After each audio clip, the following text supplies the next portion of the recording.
The shotgun pressed against Ethan Walker's spine wasn't nearly as cold as the banker's smile. Sign the marriage certificate, Walker, or watch your ranch go to auction tomorrow morning. In the dusty Colorado church, Clara Whitmore stood frozen at the altar, the town's unwanted spinster about to become a rancher's unwilling bride. Neither knew that this forced union would ignite the most passionate love story the frontier had ever witnessed. Welcome to a tale where enemies become lovers, and a marriage of desperation transforms into destiny. I'm sharing this story from Denver, Colorado. Comment below where you're watching from, and let's see how far our story travels today.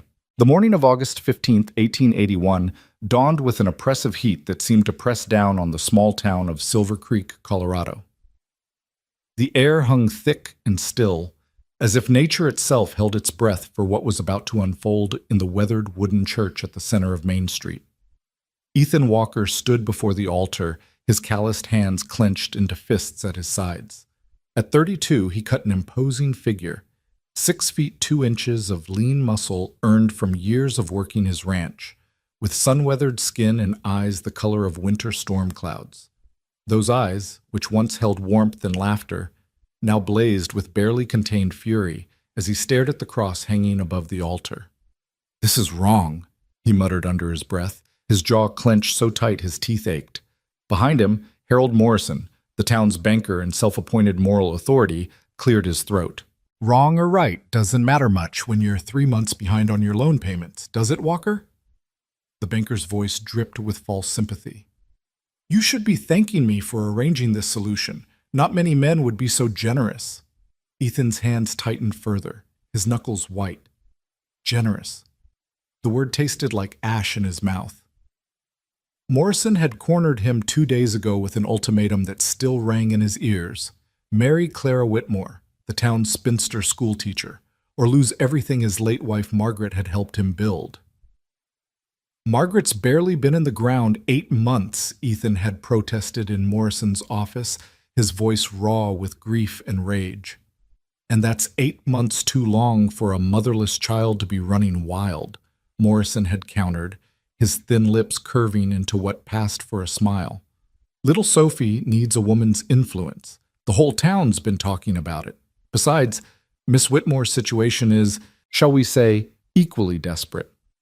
Her position at the school is being reconsidered, given her advanced age and unmarried status. 28 and still unwed. It's unseemly for someone teaching our impressionable young ladies." The banker had leaned back in his leather chair, fingers steepled like a spider contemplating its web. "Marry her, Walker, and I'll extend your loan by 6 months. Give you time to get the ranch back on its feet. Miss Whitmore keeps her respectability, your daughter gets a mother, and you keep your land. Everyone wins." Everyone wins. Ethan wanted to laugh at the absurdity of it. Nobody was winning today, least of all the woman being forced to bind herself to a man who didn't want her. The church door creaked open, and Ethan's thoughts scattered like startled crows. He didn't turn around, but he could hear the whispers ripple through the small gathering of townspeople who'd come to witness this spectacle. Silver Creek loved nothing more than a scandal, and this forced marriage had given them enough gossip to last through winter. "She's here," someone whispered. "Poor thing, having to marry beneath her station," another voice murmured. "Better than dying an old maid," came the sharp retort. Ethan's jaw clenched tighter. He could hear the rustle of fabric as Clara Whitmore made her way down the aisle. Still, he didn't turn. He couldn't bear to see the resignation that must surely be written across her face, a mirror of his own. Clara Whitmore had arrived in Silver Creek 3 years ago from Boston, a mystery wrapped in proper Eastern manners and elegant speech. She was tall for a woman, nearly 5 feet 8 inches, with rich auburn hair she kept severely pinned and green eyes that seemed to see through people's pretenses. The townsfolk had initially been charmed by her education and refinement, but as the months passed without any suitors calling, whispers began. Too proud, they said, too educated. What man wanted a wife who'd read more books than he had? Probably scared them all off with that sharp tongue of hers, Ethan had once heard Mrs. Patterson say at the general store. He'd defended her then, oddly enough. Nothing wrong with a woman who speaks her mind, he'd said, thinking of Margaret, who'd never been afraid to tell him when he was being a fool. Now, as Clara's footsteps drew closer, He wondered if he'd live to regret those words. The pastor, Reverend Mills, shifted uncomfortably at the altar. The old man's kind face was creased with concern as he watched the proceedings. This wasn't the first forced marriage he'd performed, but something about this one seemed to trouble him more than usual. "Dearly beloved," he began, his voice lacking its usual warmth, "we are gathered here today to witness the union of Ethan Walker and Clara Whitmore in holy matrimony." The words fell into the church like stones into still water, sending ripples of discomfort through everyone present. This was no joyous occasion. It was a business transaction dressed in white lace and hollow vows. Finally, Ethan turned to face his bride. Clara stood beside him in a simple gray dress. Not white, he noted with grim appreciation. At least she wasn't pretending this was something it wasn't. Her face was pale but composed, her chin lifted with a dignity that made something in his chest tighten unexpectedly. She didn't look at him, keeping her gaze fixed on some point past the pastor's shoulder. Up close, he could see the dark circles under her eyes, the slight tremor in her hands as she clutched a small bouquet of wildflowers, probably picked hastily from the roadside on her way here. She looked exactly like what she was, a woman backed into a corner with nowhere else to run. Just like him. "Miss Whitmore," Reverend Mills said gently, "do you come here of your own free will?" Clara's lips parted, and for a moment Ethan thought she might actually say no. The church held its collective breath. Then, in a voice steady as granite, she said, "I do." The lie hung in the air between them like smoke from a snuffed candle. "And you, Mr. Walker?" Ethan's throat felt like he'd swallowed sand. "I do." Another lie. They were building their marriage on a foundation of falsehoods, and everyone knew it. As Reverend Mills continued with the ceremony, Ethan found himself studying Clara from the corner of his eye. She was handsome rather than pretty, with strong features that would age well. Her hands, he noticed, bore small scars and calluses. Not the soft, pampered hands he'd expected from a Boston lady. There was a story there, he realized, one he'd never bothered to learn.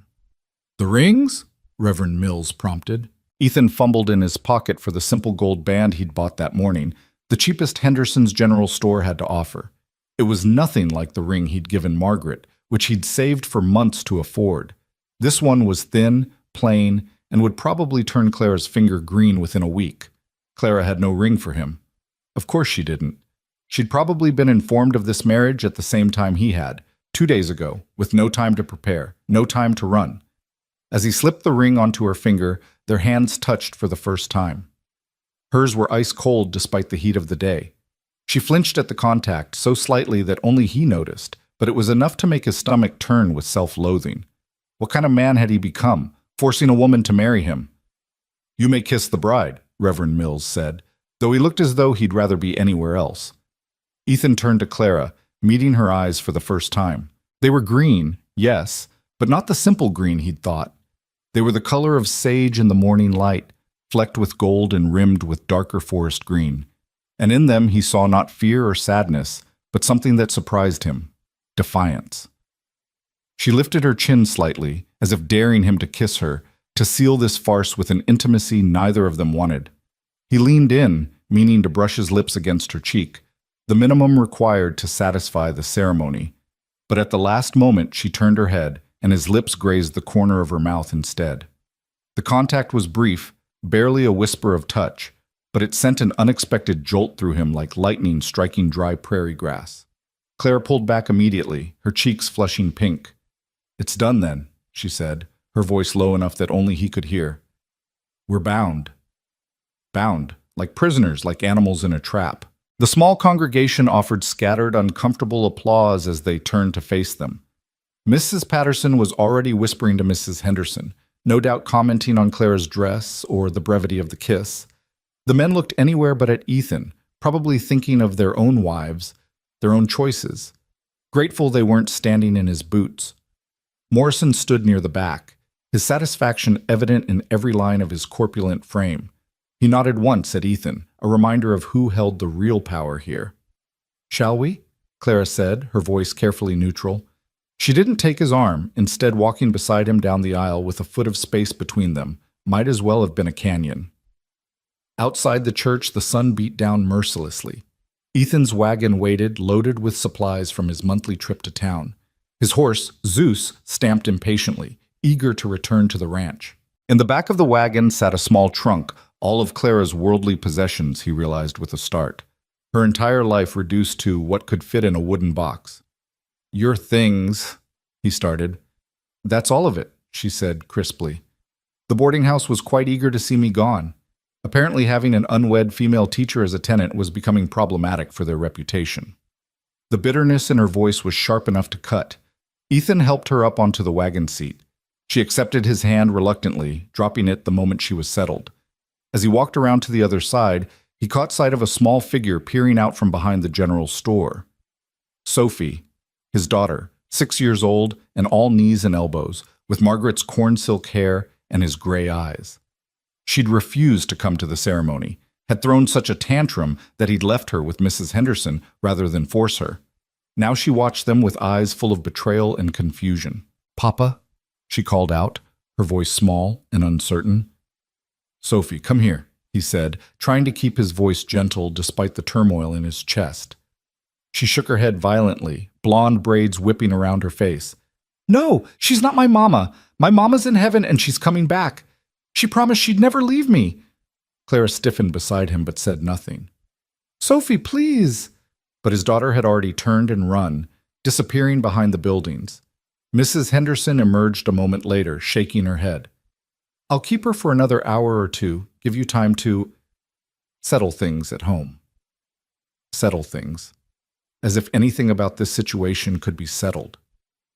The ride to the ranch was silent except for the creak of wagon wheels and the occasional snort from Zeus. Clara sat ramrod straight beside him, her hands folded in her lap, gripping each other so tightly her knuckles were white. The wedding ring caught the sunlight, looking as out of place on her finger as she looked sitting beside him. The Double W Ranch, named for Walker and his late wife's maiden name, Williams, sat 15 miles outside of Silver Creek, nestled in a valley between two ridges that provided shelter from the worst of the winter winds. It wasn't the largest ranch in the county, but it had good water rights and prime grazing land. Or it had been prime before the drought last summer killed half his cattle and left him drowning in debt.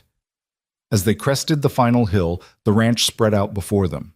The main house was modest but sturdy, built from local timber with a stone foundation. Margaret had insisted on the wraparound porch, saying a home needed a place to watch sunsets and welcome visitors. Now the porch looked empty, forlorn, like it was waiting for someone who would never come home. "It's beautiful," Clara said quietly, surprising him. He glanced at her. "It needs work. Haven't had time for repairs since—" He stopped, unwilling to finish the sentence.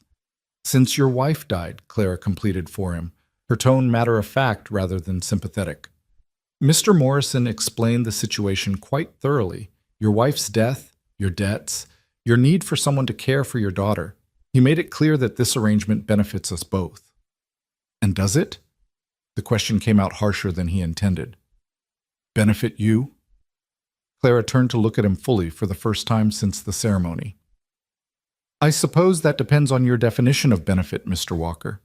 I keep my position, avoid the shame of being dismissed for the crime of being unmarried, and gain a roof over my head that doesn't come with daily reminders of my failure to secure a husband through conventional means.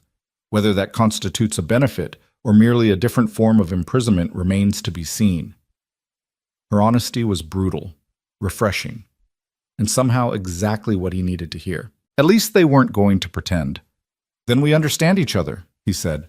"I believe we do." As they pulled up to the house, Ethan saw the curtains twitch in the front window. Mrs. Molly O'Brien, his housekeeper, peered out with undisguised curiosity. He'd sent word ahead about the marriage. No point in shocking the poor woman entirely, but he could imagine the thoughts running through her head. Molly emerged onto the porch as they stopped, her weathered face carefully neutral. She was a widow herself, had been working for them since Sophie was born. She'd been Margaret's friend, and Ethan knew this sudden marriage must feel like a betrayal to her too. "Mr. Walker," she said, nodding. Then to Clara, "Mrs. Walker." Clara flinched at the title but recovered quickly. "Please, call me Clara. I suspect we'll be working closely together, and formality seems unnecessary." Molly's eyebrows rose slightly. "If you wish, ma'am." The ma'am was pointed, a subtle reminder of boundaries. Clara, to her credit, didn't react. Ethan helped Clara down from the wagon, again noting how she pulled away from his touch as soon as possible. Molly, would you show Clara to her room? Her room? Molly looked confused. But I prepared the master bedroom. The spare room, Ethan said firmly. The one at the end of the hall. Understanding dawned in Molly's eyes, followed by something that might have been pity. Of course, Mr. Walker. This way, ma'am. Clara followed Molly into the house, leaving Ethan alone with his thoughts and the bitter taste of his new reality. He unhitched Zeus, his movements automatic after years of practice, trying not to think about how different this homecoming was from what he'd imagined. When he'd married Margaret, they'd barely made it through the front door before he'd swept her into his arms, both of them laughing as he carried her over the threshold. They'd been young, in love, full of dreams about the life they'd build together. Now those dreams were buried with her in the cemetery on the hill, and he was left with this hollow substitute. Inside, the house felt different already. Clara's presence, though she'd only been there minutes, seemed to change the very air. He could hear Molly's voice from upstairs, explaining the household routines, and Clara's quiet responses. Professional, distant, proper, everything this marriage would be. The spare room Molly was showing Clara had been meant for the additional children he and Margaret had planned. They'd talked about filling the house with laughter, maybe 3 or 4 little ones running through the halls. Margaret had even started a quilt for the next baby, soft yellow and white squares that now lay forgotten in a trunk in the attic. Papa? He turned to find Sophie standing in the doorway, her face streaked with tears and dirt. Mrs. Henderson stood behind her, looking apologetic. She insisted on coming home, Mrs. Henderson explained. Wouldn't settle. Thank you for trying, Ethan said, his heart breaking at the sight of his daughter's distress. After Mrs. Henderson left, Sophie flew into his arms, her small body shaking with sobs. Why, Papa, why did you bring her here? This is Mama's house. Sophie, sweetheart, no. She pulled back, her gray eyes flashing with anger that looked disturbingly adult on her young face. You promised we'd be okay, just the 2 of us. You lied. Before he could respond, she'd wrenched away and run up the stairs. He heard her bedroom door slam, the sound echoing through the house like a gunshot. Children adjust, Claire's voice came from behind him. He turned to find her standing at the foot of the stairs, having changed from her wedding dress into a simple blue work dress. It will take time, but they adjust. Speaking from experience? The question came out more sarcastically than he'd intended. As a matter of fact, yes. Her chin lifted. I've taught dozens of children, Mr. Walker. I've seen them weather far worse storms than a new stepmother. You're not her mother. The words were cruel, meant to wound, and he saw them hit their mark. Clara's composure cracked for just a moment, a flash of pain crossing her features before she rebuilt her walls. No, she agreed quietly. I'm not, and I won't pretend to be. But I am here, and I am now your wife, whether either of us likes it or not. We can make this situation bearable, or we can make it a misery. The choice is yours. She turned and walked into the kitchen, her back straight, leaving him standing alone in the hallway of his own home, feeling like a stranger. Dinner that evening was a disaster. Molly had prepared a fine meal, roasted chicken with potatoes and green beans from the garden, but it might as well have been sawdust. Sophie refused to come down, despite Ethan's repeated calls. Clara sat at Margaret's place at the table, though she'd tried to take a different chair before Molly had firmly directed her to the foot of the table opposite Ethan. It's your place now, Molly had said, though her tone suggested she didn't entirely approve. They ate in silence, the clink of silverware against plates unnaturally loud. Clara cut her food into precise, small pieces, chewing each bite thoroughly. Her manners were impeccable, her posture perfect. Everything about her screamed refinement and education, so different from Margaret's easy, natural grace. The chicken is excellent, Mrs. O'Brien, Clara finally said. Thank you, ma'am. More silence. I understand you have a library, Clara ventured, looking at Ethan. He nearly choked on his potato. A library? Mr. Morrison mentioned you had books. I thought perhaps a few shelves in the study, nothing fancy. He didn't mention that most of them had been Margaret's. that he hadn't been able to bring himself to even enter the study since her death. I see. Would you mind if I do whatever you want? The words came out harsh, dismissive.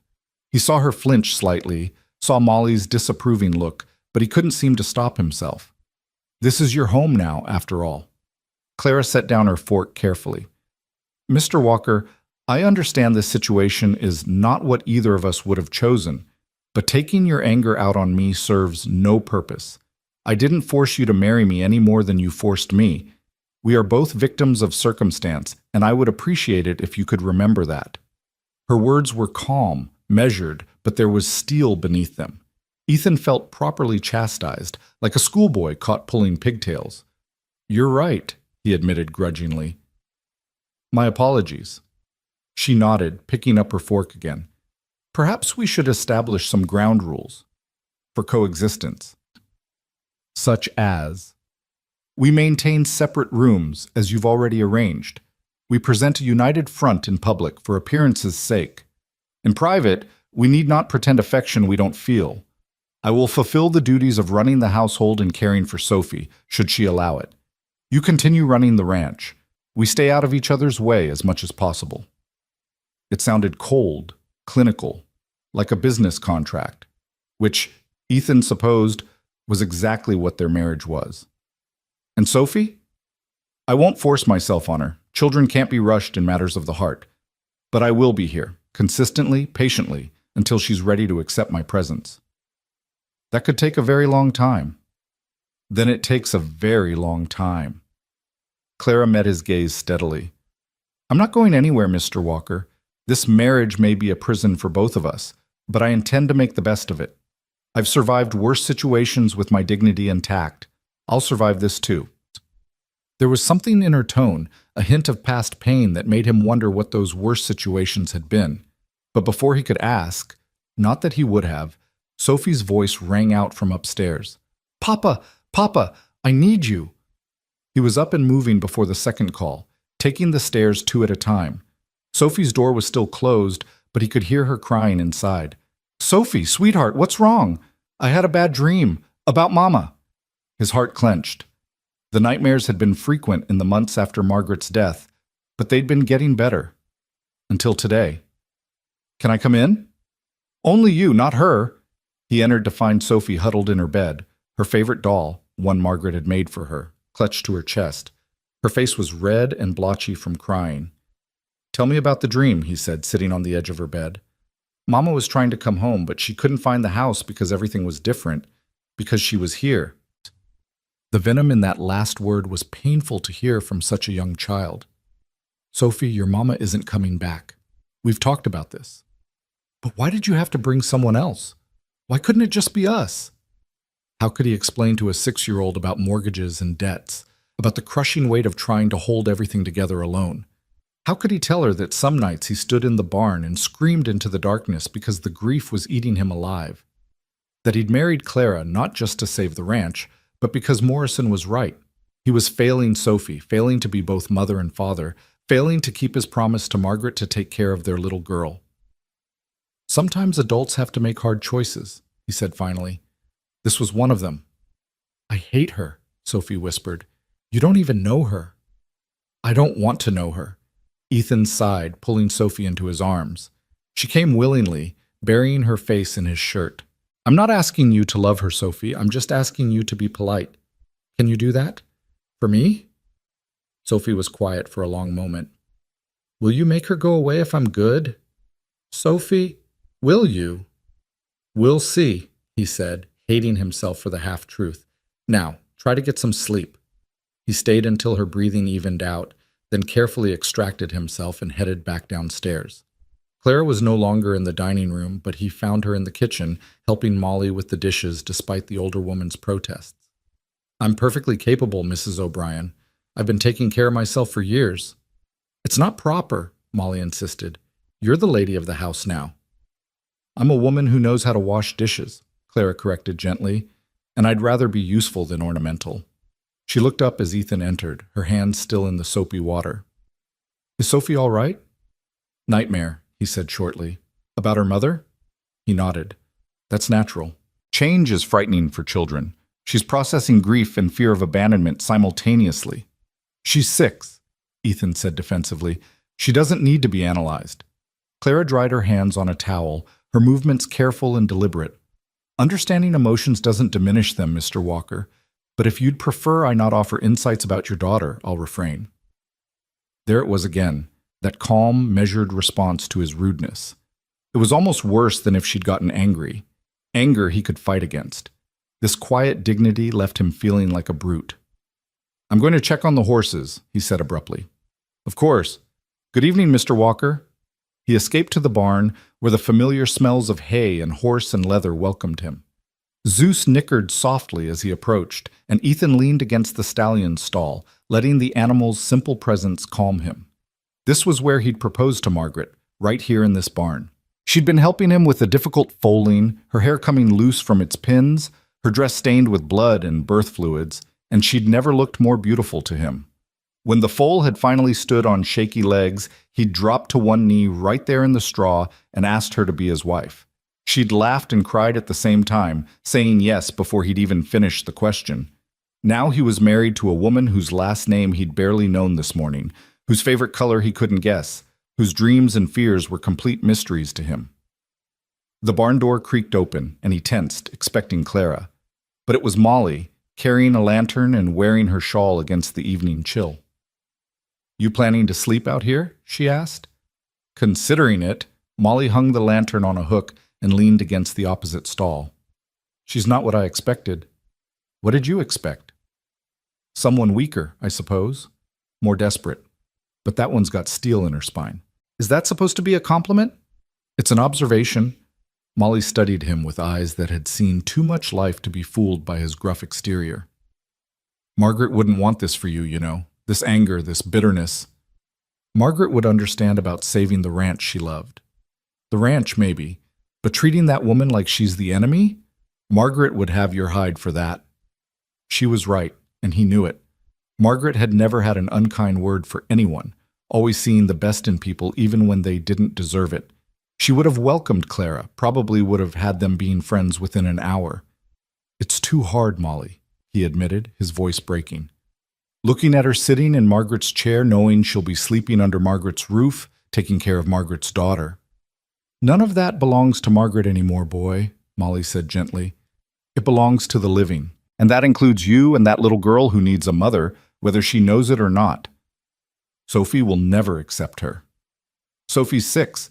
6-year-olds say they'll never eat vegetables either, but somehow they grow up just fine. Molly pulled her shawl tighter. Give it time. Both of you need to give it time. She left him alone with his thoughts and the soft sounds of horses settling for the night. Eventually, he had to go back inside. The house was quiet, a single lamp burning in the hallway. Clara's door at the end of the hall was closed, no light showing beneath it. He paused outside the master bedroom. His bedroom now, his alone. The room still smelled faintly of Margaret's lavender soap, though it had been months since she'd used it. Her clothes still hung in the wardrobe. He hadn't been able to bring himself to pack them away.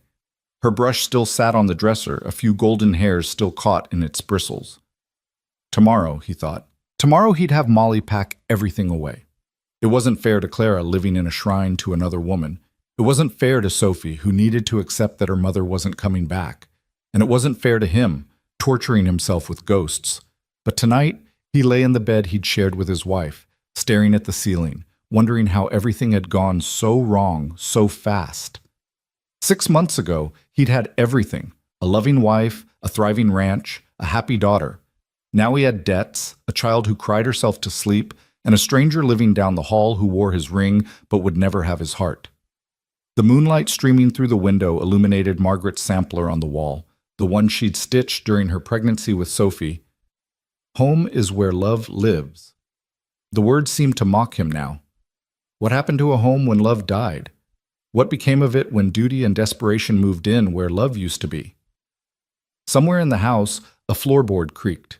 Clara, moving around, perhaps unable to sleep in her new surroundings. He wondered what she was thinking, if she was crying into her pillow or staring dry-eyed at the ceiling like him. Did she have someone she'd left behind, A love that circumstances had torn away from her? Or had she always been alone, always on the outside looking in at other people's happiness? He realized with a start that he knew almost nothing about her. 3 years she'd been in Silver Creek, and all he knew was that she came from Boston, taught school, and read books. Who were her parents? Why had she left Boston? What had driven her west to a small Colorado town where she knew no one? The questions nagged at him, but he pushed them away. It didn't matter. They were married now, bound by law and necessity, but that didn't mean he had to know her. They could live as polite strangers, sharing a house, but not a life. It would be easier that way, safer. Because if he let himself know her, if he let her become real to him, then he might start to feel something. And feeling anything beyond the grief that had become his constant companion seemed like the ultimate betrayal of Margaret's memory. The clock in the hallway chimed midnight, marking the end of his wedding day. Ethan Walker closed his eyes and tried not to think about how many more empty days stretched ahead of him, tried not to wonder if Clara was lying awake counting them too, tried not to imagine what might have been if circumstances had been different for them both. Outside, a coyote howled in the distance, its lonely cry echoing across the valley. It sounded exactly like how he felt, wild, mournful, and utterly alone. The first week passed in a careful dance of avoidance. Clara rose before dawn, preparing breakfast with Molly's grudging assistance, and Ethan made sure to be in the barn by the time she entered the kitchen. They took their meals at opposite ends of the long table, Sophie's empty chair between them like an accusation. The child had taken to eating in her room, and neither adult had the energy to fight her on it. Clara spent her mornings attempting to learn the household routines, though Molly guarded her territory with fierce determination. "I've been doing this for 6 years, ma'am," she'd say whenever Clara offered to help with laundry or cooking. "I know what Mr. Walker likes." What Mr. Walker liked, Clara was learning, was to pretend she didn't exist. He spoke to her only when absolutely necessary, usually in clipped sentences that conveyed information and nothing more. "Storm coming tonight.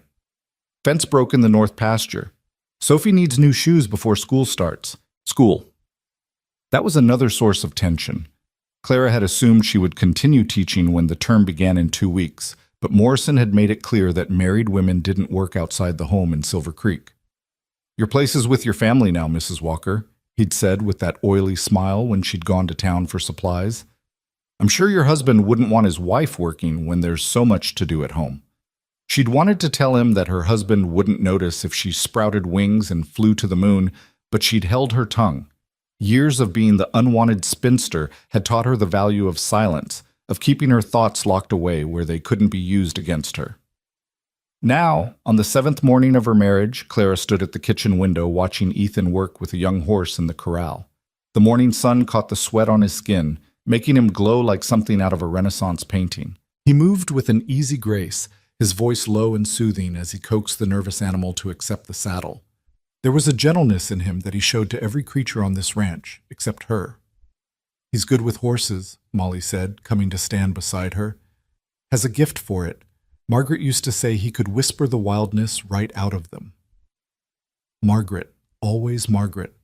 The ghost that haunted every room, every conversation. Clara had found evidence of her predecessor everywhere. A forgotten hairpin under the bureau, recipes written in a flowing hand tucked into the cookbook, a half-finished letter to a cousin in Texas, still sitting in the desk drawer. The whole house was a monument to a dead woman's memory. "She was beautiful, wasn't she?" Clara said, not really asking. She'd seen the photograph on the mantel, the delicate features and laughing eyes captured forever in sepia tones. "Inside and out," Molly confirmed. "Never knew her to say an unkind word about anyone. She had a way of making everyone feel special, like they were the most important person in the world when she talked to them. Everything Clara wasn't. She was too tall, too sharp-tongued, too educated, too Eastern. She'd never had that easy way with people that seemed to come naturally to women like Margaret. She'd always been the one standing at the edge of gatherings, book in hand, watching others dance and laugh and fall in love. "You're not trying to be her, are you?" Molly asked, and there was something almost kind in her voice. "How could I? I don't even know who I'm supposed to be here. Not a wife, certainly, not a mother. I'm a placeholder, Mrs. O'Brien. A warm body to satisfy the bank and the town gossips." Molly was quiet for a moment, then said, "You know, when Margaret first came here, She didn't know how to do anything. Couldn't cook, couldn't sew, couldn't tell a chicken from a rooster. She'd grown up in town. Her father was a shopkeeper. First time she tried to milk a cow, she got kicked so hard she had a bruise for 3 weeks. Clara turned to look at the older woman, surprised. The perfect Margaret had been imperfect once? My point is, Molly continued, everyone has to start somewhere. Even saints were sinners once. Before Clara could respond, Sophie burst through the back door, her face streaked with tears and dirt. Papa's horse threw him. He's hurt. Clara's heart stopped. She was running before she consciously decided to move, following Sophie's frantic figure toward the corral. She could see a crowd gathering, the ranch hands who'd been working nearby, all clustered around something on the ground. Ethan was sitting up when she reached him, blood streaming from a gash above his left eye. His shirt was torn, and she could see scrapes along his ribs where he'd hit the ground. I'm fine, he was saying to Tom, his foreman. Just got careless. You're bleeding, Clara said, dropping to her knees beside him without thinking. She pulled her handkerchief from her pocket, pressing it against the cut. And you might have a concussion. Can you see straight? How many fingers am I holding up? I said I'm fine, he growled, trying to pull away, but she caught his chin with her free hand, forcing him to look at her. How many fingers? Their eyes met, and for a moment the rest of the world fell away. This close, she could see flecks of blue in his gray eyes, could smell the leather and sweat and something uniquely him. His pupils were equal, responsive. No concussion then.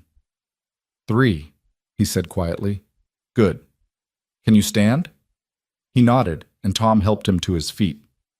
He swayed slightly, and without thinking, Clara slipped under his arm, taking some of his weight.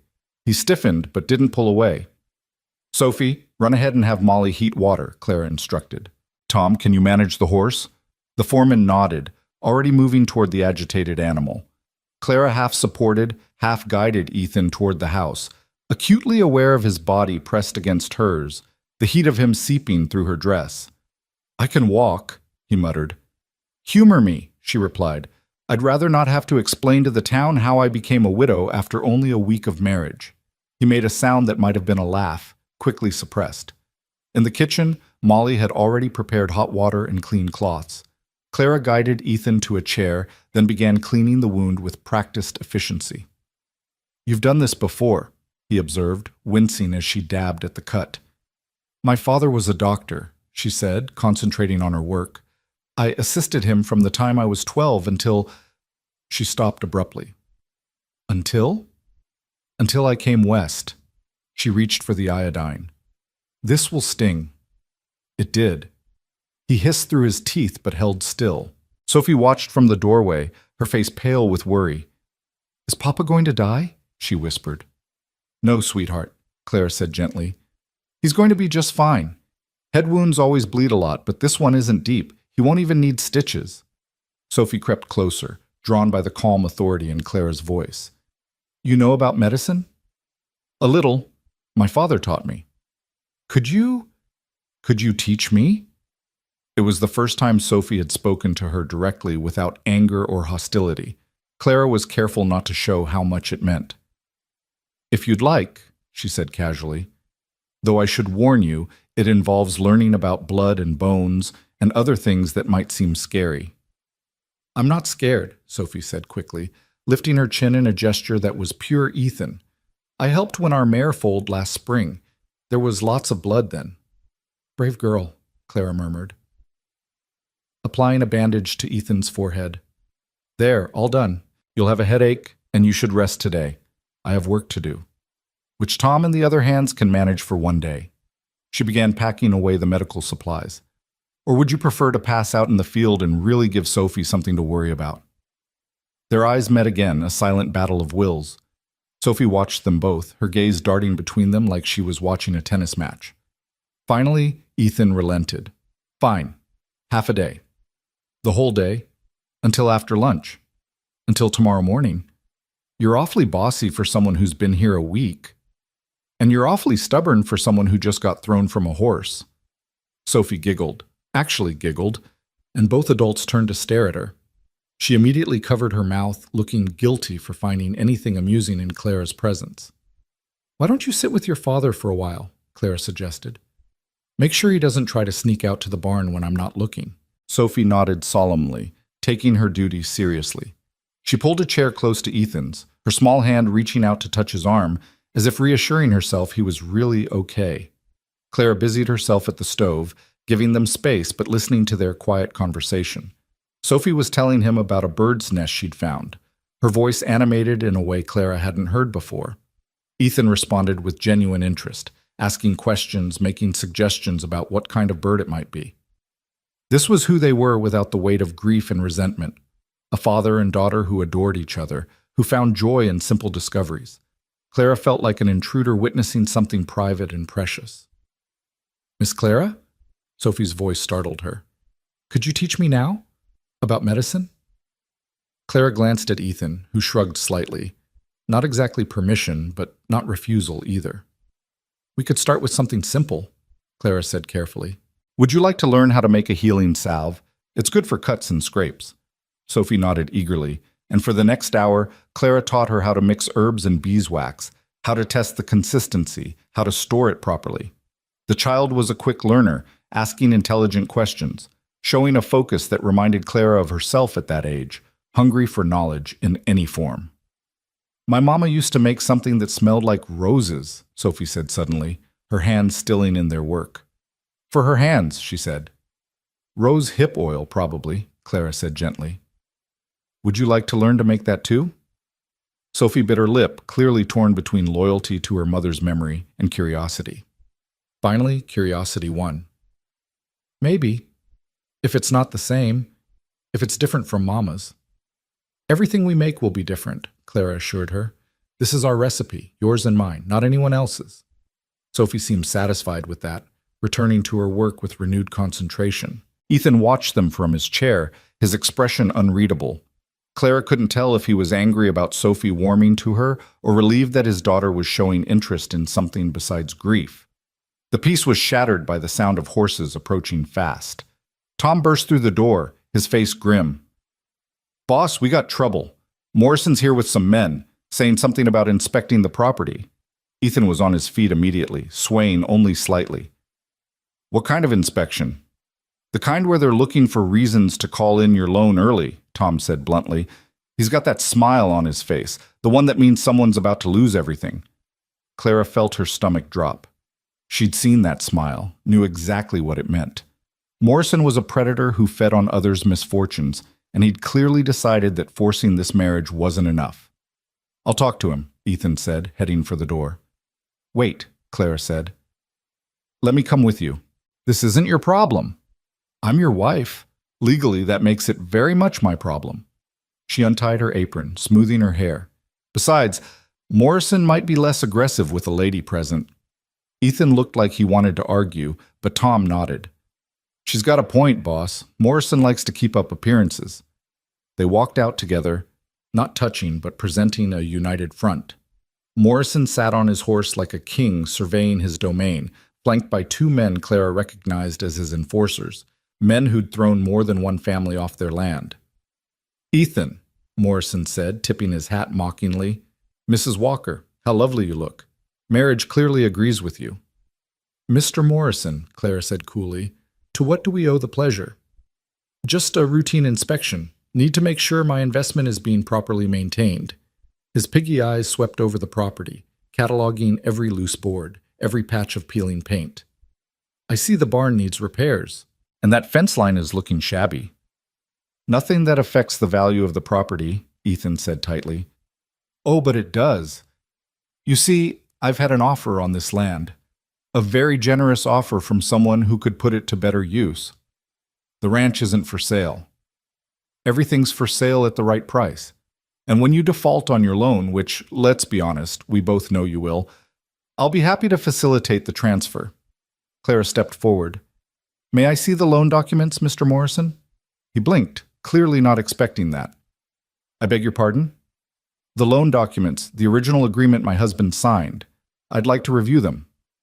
"Whatever for, it's hardly a woman's concern." "On the contrary, as Ethan's wife, his debts are now mine. I have every right to understand our financial obligations." She held out her hand expectantly.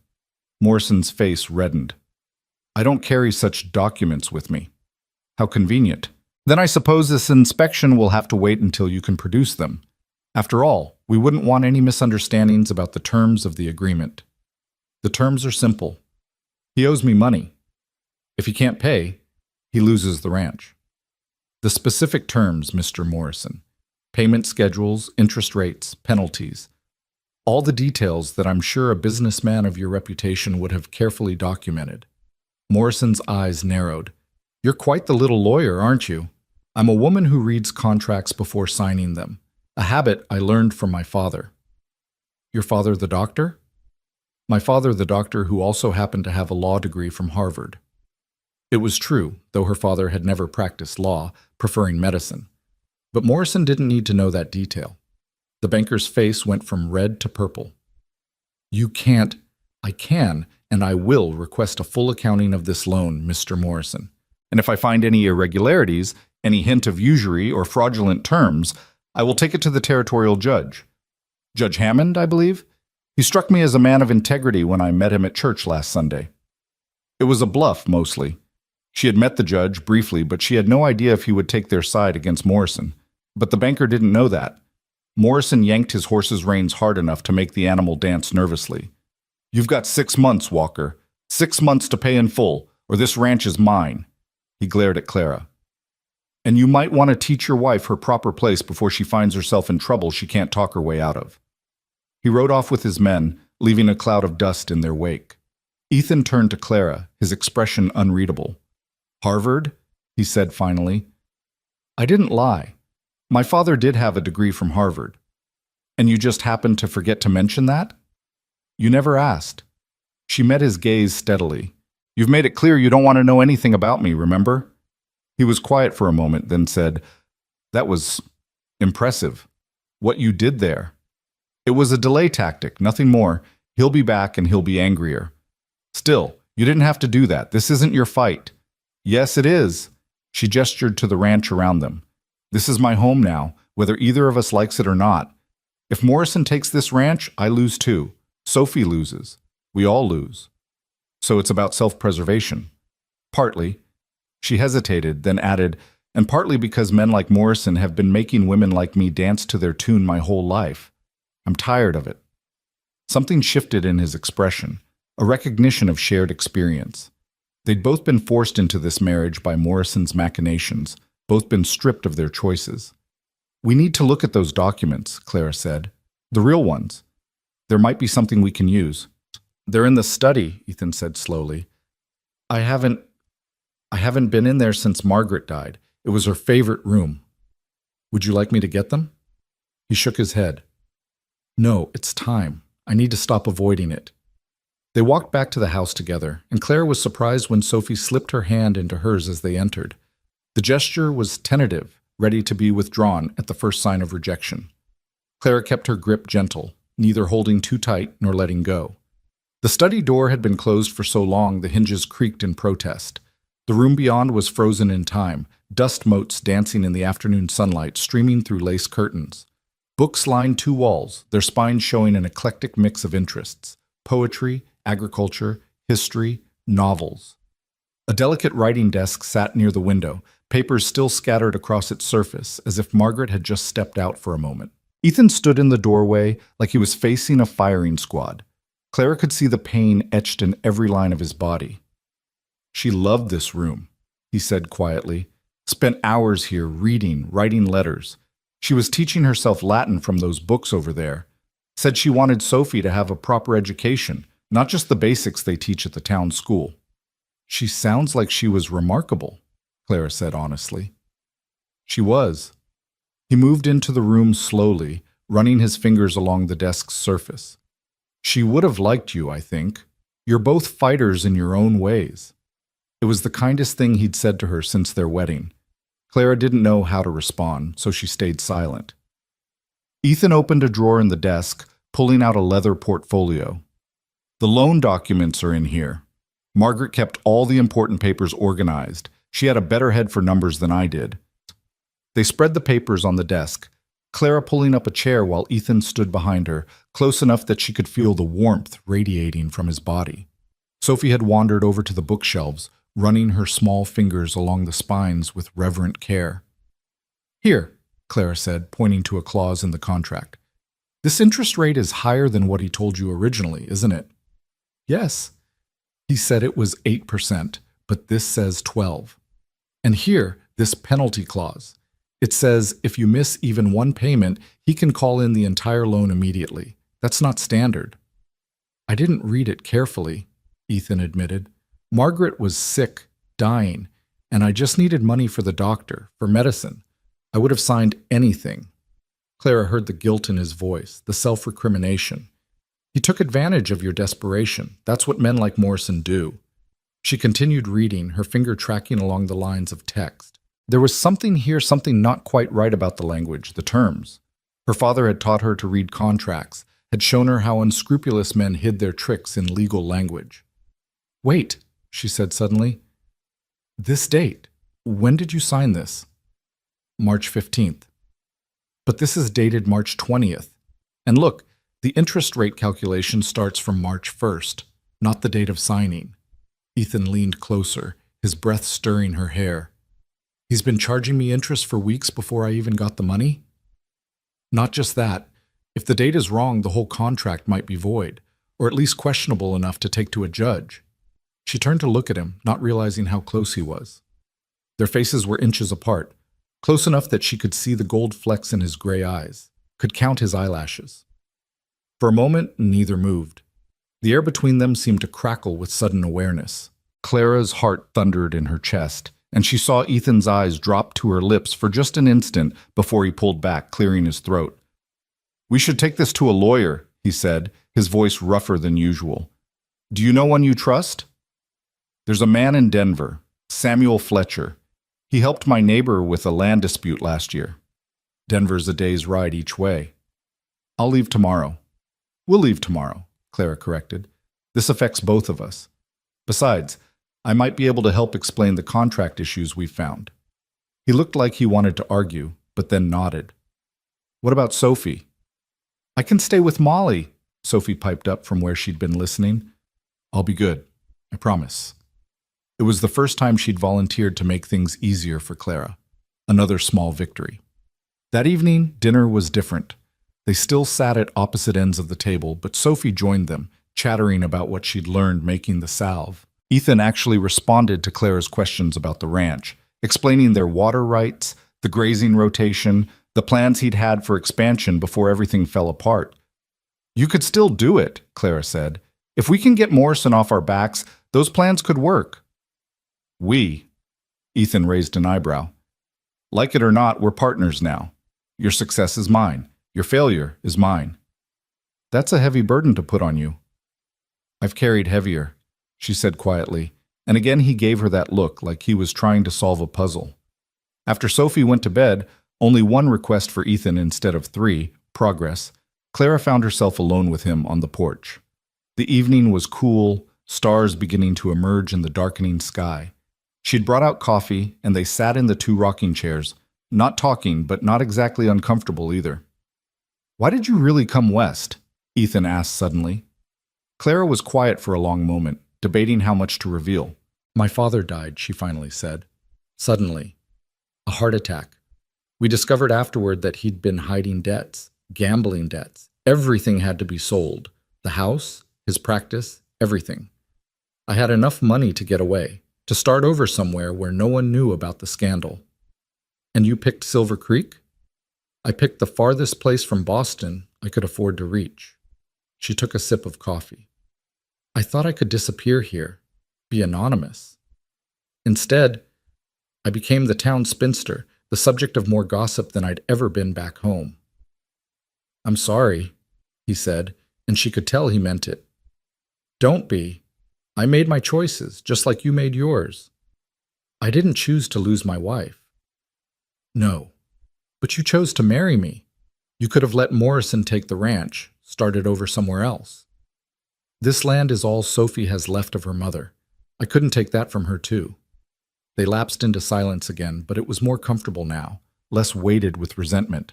Clara found herself stealing glances at him in the dim light. He was handsome, in a rough-hewn way, with strong features and capable hands. Under different circumstances, she might have. No, she couldn't think like that. This was a business arrangement, nothing more. The fact that her heart had raced when he'd been close to her in the study meant nothing. She was simply lonely, responding to the first bit of kindness he'd shown her. "Thank you," Ethan said suddenly, "for what you did with Morrison, for helping Sophie today, for not giving up even though I've been—" He trailed off. Difficult, stubborn, occasionally insufferable? A smile ghosted across his lips. "I was going to say unwelcoming. That too.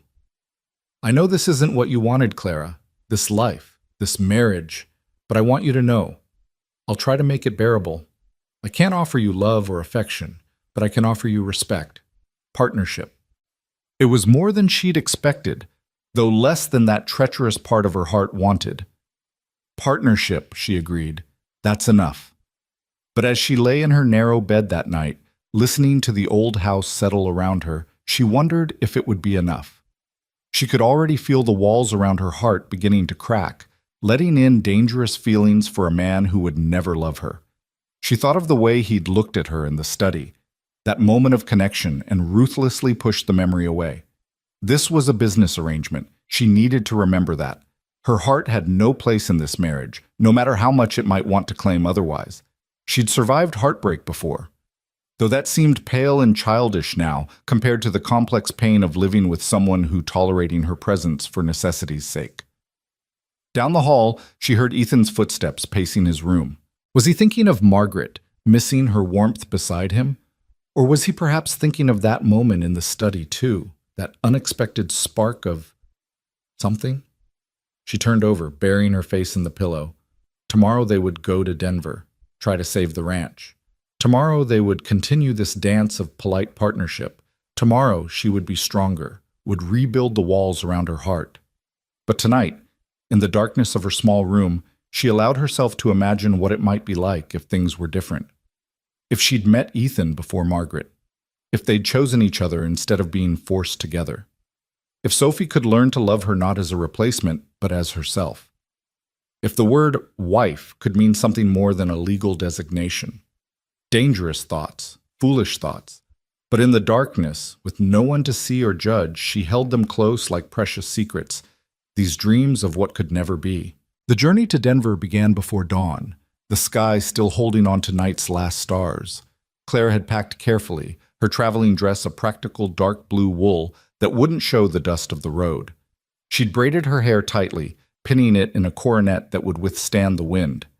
When she emerged from her room, she found Ethan already waiting by the wagon, checking the horses' harnesses one final time. "You could have woken me earlier to help," she said, climbing up onto the seat without waiting for his assistance. "Didn't want to disturb you." He swung up beside her, taking the reins. "It's a long journey." "I've traveled longer." She adjusted her shawl against the morning chill. "From Boston to here took 2 weeks. By train and stage, I imagine. Not by farm wagon over rough roads." "Are you trying to convince me to stay behind, Mr. Walker? Would it work if I were?" "Not in the slightest." He made that sound again, the one that might have been a laugh if he'd let it fully form. Clara was beginning to recognize it as his way of acknowledging points scored against him. They rode in companionable silence as the sun rose, painting the mountains in shades of rose and gold. Clara found herself mesmerized by the landscape, so different from the crowded streets and gray harbors of Boston. Here, the world seemed endless, full of possibilities and second chances. "It's beautiful," she murmured, not really meaning to speak aloud. "Different from back east?" "Like another world entirely. In Boston, you can't see the horizon. Buildings and people everywhere pressing in. Here." She gestured at the vast expanse of prairie and mountain. "Here, you can breathe." Margaret said something similar when she first came out. His voice was thoughtful rather than pained. Said the space made her feel small but free at the same time. That's exactly it. Clara glanced at him. Where was she from originally? St. Louis. Her father ran a dry goods store there, but he had dreams of cattle ranching. Brought the whole family out when Margaret was 16. She used to joke that he dragged them to the edge of the world. But she loved it? Eventually. Took some adjusting.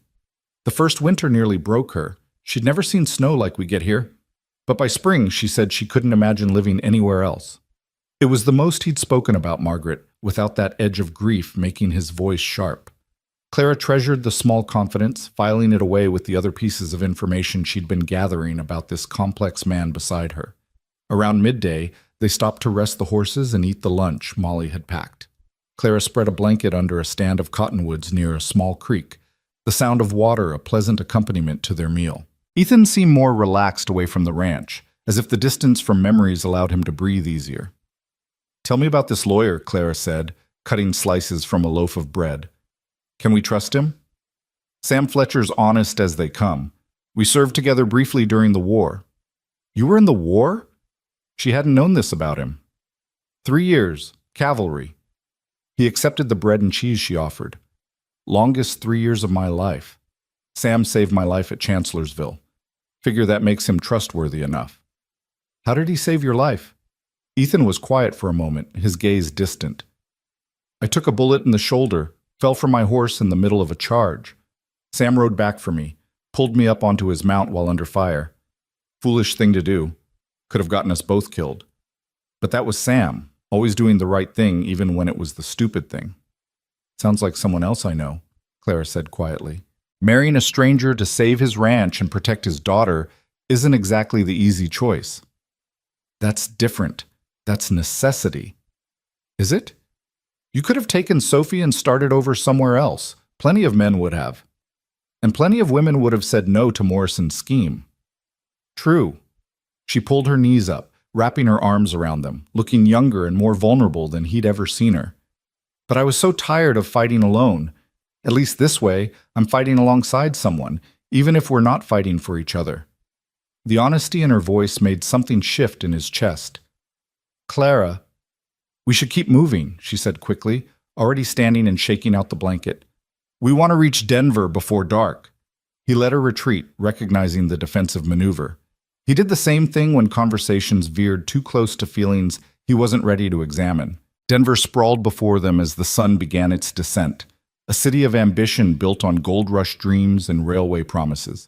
The streets teemed with people, miners and merchants, painted ladies and proper wives, children darting between wagons and dogs barking at everything. "It's so loud," Clara said, and he heard the slight distress in her voice. "After the ranch, it's overwhelming," he agreed. "Sam's office is just 2 streets over. We can settle in the hotel first if you'd prefer." "No, let's see him while we can. I want to know where we stand." The law office of Fletcher and Associates occupied the second floor of a solid brick building. Sam himself answered their knock, his face breaking into a genuine smile when he saw Ethan. "Walker, good to see you, man." Then noticing Clara, "And this must be the new Mrs. Walker. I heard you'd remarried." "News travels even to Denver, apparently," Ethan said dryly. "Sam, this is Clara. Clara, Sam Fletcher." Sam was everything Ethan wasn't: polished, educated, comfortable in his city clothes and manners. He took Clara's hand with practiced gallantry, and Ethan felt an unexpected stab of something that couldn't possibly be jealousy. "A pleasure, Mrs. Walker. Please, come in. What brings you to Denver?" "Lee," Ethan said dryly. "Sam, this is Clara. Clara, Sam Fletcher." Sam was everything Ethan wasn't: polished, educated, comfortable in his city clothes and manners. He took Clara's hand with practiced gallantry, and Ethan felt an unexpected stab of something that couldn't possibly be jealousy. "A pleasure, Mrs. Walker. Please, come in. What brings you to Denver?" They settled in Sam's office, Clara producing the loan documents from her satchel. She explained their findings with clear precision, pointing out the discrepancies and questionable terms. Sam listened intently, occasionally asking for clarification, his expression growing more serious as she spoke. "This is definitely irregular," he said finally. "Morrison's been playing these games for years, but this might be the first time he's been careless enough to leave evidence. The date discrepancy alone could be grounds for challenging the entire agreement." "So we have a case?" Ethan asked. "You have the beginning of one. I'll need to do some research, check territorial law regarding usurious lending practices. But Claire's right. This contract has serious problems." "How long before we'd have an answer?" Claire asked. "Give me tonight to review everything thoroughly. Can you stay until tomorrow afternoon? Ethan glanced at Clara, who nodded. We'll be at the Imperial Hotel. Sam stood, shaking their hands again. This is good work, Clara. Have you studied law? Only what my father taught me. He believed women should understand contracts and legal matters, even if we can't practice law ourselves. A forward-thinking man. We could use more like him. Sam's smile was warm, appreciative, and Ethan found himself stepping slightly closer to Clara. We should go, he said abruptly. Find our rooms before full dark. Outside, Clara seemed energized by the meeting. He seems competent, and he clearly respects you. Sam's a good man, one of the few I trust completely. You don't trust easily, do you? Not anymore. The words came out harder than intended. The Imperial Hotel was modest but clean, and Ethan requested 2 rooms as expected, but the clerk shook his head apologetically. I'm sorry, sir, but we only have 1 room available. There's a cattlemen's convention in town, and we're nearly full. Clara's face remained carefully neutral, but Ethan saw her hands tighten on her reticule. We'll find another hotel, Ethan said. I'm afraid you'll find the same situation everywhere, sir. The whole city's booked. You're lucky we have even 1 room. They looked at each other, a silent conversation passing between them. Finally, Clara spoke. We'll take it. The room was small but pleasant, with a single bed, a washstand, and a chair by the window. They stood awkwardly in the doorway, neither wanting to be the first to enter. I'll sleep in the chair, Ethan said. Don't be ridiculous. You're too tall. You'll be in agony by morning. I'll take the chair. Clara, or we could be adults about this, she said, her cheeks pink but her chin lifted in that defiant way he was beginning to recognize. The bed is large enough. We can share it without anything improper happening. The thought of lying beside her, even fully clothed, even with careful distance between them, made his pulse race in a way it hadn't since Margaret, which was exactly why he shouldn't agree to it. All right, he heard himself say. They took turns preparing for bed, Clara disappearing down the hall to the women's washroom while Ethan changed into the clean shirt and trousers he'd brought. When she returned, she was wearing a high-necked nightgown covered by a wool wrapper, her hair loose in a braid down her back. She looked younger, softer, and he had to turn away from the sight. They lay down with careful precision, each claiming their edge of the mattress with a good foot of space between them. The silence was deafening, broken only by the sounds from the street below and their carefully regulated breathing. Ethan? Clara's voice was barely a whisper in the darkness. Yes? What if this doesn't work? The legal challenge, I mean. What if Morrison still takes the ranch? He stared at the ceiling, considering. Then we start over. Find somewhere else. Build something new. We? We're married, aren't we? For better or worse. She was quiet for so long he thought she'd fallen asleep. Then, so softly he almost missed it. I never expected you to honor that part. I may not be a good husband, Clara, but I keep my vows. All of them. He felt the mattress shift as she turned to look at him, though he kept his eyes fixed upward. You're not as bad a husband as you think. I've barely been a husband at all. You've been grieving. That's understandable. For how long? How long before it becomes an excuse rather than a reason? There's no timeline for grief, Ethan. It takes what it takes. Margaret would have wanted me to move on, to be happy. But you're not ready. No, he admitted. But I'm trying. You deserve that much, at least. Me, trying. Now she was definitely looking at him. He could feel the weight of her gaze. That's more than I expected when I stood at that altar. Unable to resist, he turned his head to meet her eyes. In the moonlight filtering through the window, her face was all planes and shadows, beautiful in a way that had nothing to do with conventional prettiness and everything to do with strength and intelligence and unexpected kindness. What did you expect? He asked. Tolerance, resentment, maybe eventual indifference if I was lucky. And instead, I got a man who's honorable even in his pain, who loves his daughter more than his own happiness, who's trying to be fair even when life has been anything but fair to him. The words hung between them, too honest, too revealing. Ethan felt something crack inside his chest, some wall he'd built around his heart beginning to crumble. Clara, A crash from the room next door broke the moment, followed by drunken laughter and singing.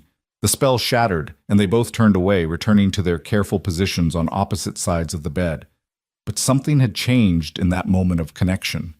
The space between them no longer felt like a gulf, but like a bridge waiting to be crossed.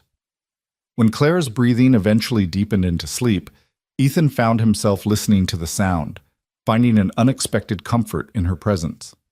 He thought of Margaret, wondering what she would make of this situation. She'd always been the romantic one, believing in fate and destiny and love conquering all. She would probably laugh at the irony of him lying beside a woman he was beginning to respect, maybe even like, while holding himself apart out of loyalty to her memory. "You always were too stubborn for your own good, Ethan Walker," he could almost hear her say. "Stop punishing yourself and that poor woman for being alive." When he finally slept, he dreamed not of Margaret, but of green eyes flecked with gold and a voice saying "we," like it was a promise. Morning came too soon and not soon enough. They dressed with awkward efficiency, careful not to look at each other, both hyper-aware of the intimacy they'd shared. Breakfast in the hotel dining room was a silent affair, though not uncomfortably so. It was as if they were both processing something, turning it over in their minds like a puzzle piece that didn't quite fit anywhere yet. Sam's news, when they returned to his office, was better than they'd hoped. "Morrison's in serious trouble if this goes before a judge," he said, spreading out additional documents he'd researched. "The territorial laws are clear about usury, and the interest rate he's charging exceeds legal limits. Combined with the date discrepancies and the unclear terms, you have grounds not just to challenge the loan, but potentially to have it declared void." "What does that mean exactly?" Claire asked, leaning forward. "It means Morrison might have to return any payments already made and cancel the debt entirely. At minimum, a judge would likely order a restructuring of the loan at legal interest rates, which would reduce your payments significantly." "He won't let this go to court," Ethan said grimly. "Morrison's got too much to lose if word gets out about his practices." Exactly. Sam smiled like a chess player who'd just cornered his opponent's king. "Which means he'll negotiate. I can draw up a letter outlining our findings and our intention to file suit. My guess is he'll offer to restructure rather than risk exposure." "Do it," Clara said before Ethan could respond. When both men looked at her, she flushed but didn't back down. "We need to act quickly, before he finds another way to corner us." Sam nodded approvingly. "I'll have it ready within the hour. You can take it back with you, deliver it personally. Sometimes the shock value of immediate action works in our favor." While Sam prepared the documents, Ethan and Clara walked through Denver's streets, stopping at shops for supplies they couldn't get in Silver Creek. Clara paused at a bookshop window, her eyes lighting up at the display. "Go ahead," Ethan said. "Look around." "We shouldn't spend unnecessarily." "Books aren't unnecessary. Margaret always said that." He opened the shop door. "Besides, Sophie's been asking about new stories." They spent an hour in the shop, Clara carefully selecting books for Sophie, fairy tales and beginning readers, while Ethan watched her animated discussions with the proprietor about different editions and authors. She was in her element here, surrounded by knowledge and stories, and he found himself charmed by her enthusiasm. "You miss it," he observed as they left with their wrapped purchases. "Teaching. Every day." She clutched the books like treasures. "I loved watching children discover they could read, that all these worlds were suddenly open to them. It was like giving them keys to kingdoms." "You could teach Sophie. Really teach her, I mean. Not just the basics she'll get at the town school." Clara stopped walking, looking up at him with surprise. "You'd want that?" Margaret would have wanted it. She believed in education, especially for girls, said they needed it even more than boys because the world would try to tell them they were less capable. "Your wife was a remarkable woman." "She was. But so are you, in different ways." The compliment hung between them, unexpected and sincere. Clara's cheeks pinked, and she looked away. "We should get back to Sam's office." The letter Sam had prepared was a masterpiece of legal threat wrapped in polite language. It laid out their evidence, cited relevant territorial statutes, and gave Morrison 30 days to respond with a restructuring proposal or face litigation. "This should do it," Sam said, handing over the sealed envelope. "But be careful, cornered rats bite." "Morrison's not a rat," Ethan said. He's a snake. Either way, watch your backs. The journey home was different from the ride out. They talked more freely, discussing strategies for the ranch, ideas for increasing revenue. Clara, it turned out, had been observing more than he'd realized during her weeks at the ranch. You have that section of land by the creek that's too rocky for cattle, she said. But it would be perfect for an orchard. Apples grow well at this altitude, and there's a growing market for them in the mining towns. That would take years to show profit. Yes, but it's a long-term investment. Something for Sophie's future. Something for Sophie's future. The phrase implied permanence, a belief that they would all still be together years from now. Ethan found he didn't hate the idea as much as he would have even a week ago. As they neared the ranch, they saw smoke rising from the direction of the house. Too much smoke. Ethan whipped the horses into a run, his heart pounding with sudden fear. Fire was every rancher's nightmare, capable of destroying everything in minutes. But as they crested the final hill, they saw it wasn't the house burning, but a pile of something in the yard. Sophie was standing near it with Molly, both of them covered in soot, but clearly unharmed. "Papa!"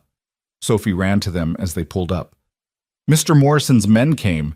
They said they were taking inventory for when the ranch becomes his, but Tom and the hands ran them off. Ethan jumped down, pulling Sophie into his arms. "Are you hurt? Is anyone hurt?" "No, but they tried to take Mama's things from the study. Molly and I stopped them, and then Tom came, and there was shouting, and Mr. Morrison said you'd be sorry for crossing him." Clara had climbed down too, and to Ethan's surprise, Sophie reached for her with her free arm.